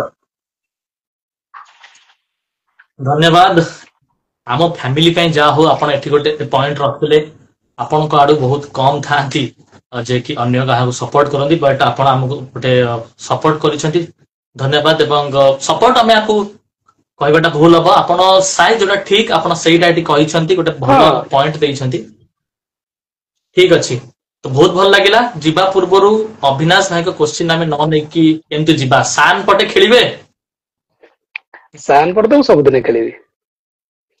ଠିକ ଅଛି ତ ନିଶ୍ଚିତ ଭାବେ ତ ଏଇଠି ଆମେ ଶୋ କୁ ଏଣ୍ଡ କରିବା ବହୁତ ଭଲ ଲାଗିଲା ଆପଣଙ୍କ ସହ କଥା ହେଇକି ଅ ତାପରେ ଆଉ ଗୋଟେ କଥା ହେଲା କି ଆମର ଟିକେ ନେଟୱାର୍କ ଇସ୍ୟୁ ତ ଥିଲା 4-5 ଦିନ ହବ ଏବଂ ମୁଁ କାଲି ଆକୁ ସୁଧାର ନେଇଛି ଯାହା ପାଇଁ ଆଜି ଅ ବହୁତ ସାରା ଦର୍ଶକ ମାନେ ବି ଏନ୍ଜୟ ବି କଲେ ଆମ ଶୋକୁ ଆଉ ୟୁଟ୍ୟୁବ ରେ ବି ଦେଖିବେ ଆଗାମୀ ସିଜିନ୍ ପୁଣି ଥରେ ଭେଟ ହବ ଆଗାମୀ ଟୁର୍ଣ୍ଣାମେଣ୍ଟରେ ଦେଖା ତ ହବ ନିଶ୍ଚିତ ଆଗାମୀ ସିଜିନ୍ ଆପଣ ଯେତେବେଳେ ଆମ ଶୋକୁ ପୁଣି ଥରେ ଆସିବେ ଏମିତି ହିଁ ଆସିବେ ଯେମିତି ଏ ସିଜିନ୍ ଆପଣ ଗୋଟେ ସକ୍ସେସଫୁଲ କ୍ୟାପ୍ଟେନ ହେଇକି ଆସୁଛନ୍ତି ଆଗାମୀ ସିଜିନ୍ ବି ଯୋଉ ଆଶା ରହିବ କି ଆପଣ ଗୋଟେ ସକ୍ସେସଫୁଲ କ୍ୟାପ୍ଟେନ ଏବଂ ବହୁତ ସାରା ରନ୍ କରିକି ଆସନ୍ତୁ ତ ଏଇଠି ବିଦାୟ ନବା ଧନ୍ୟବାଦ ରାଜୁ ଭାଇ ନିଜର ବହୁମୂଲ୍ୟ ସମୟ ଦେଇଥିବାରୁ ଥ୍ୟାଙ୍କ ୟୁ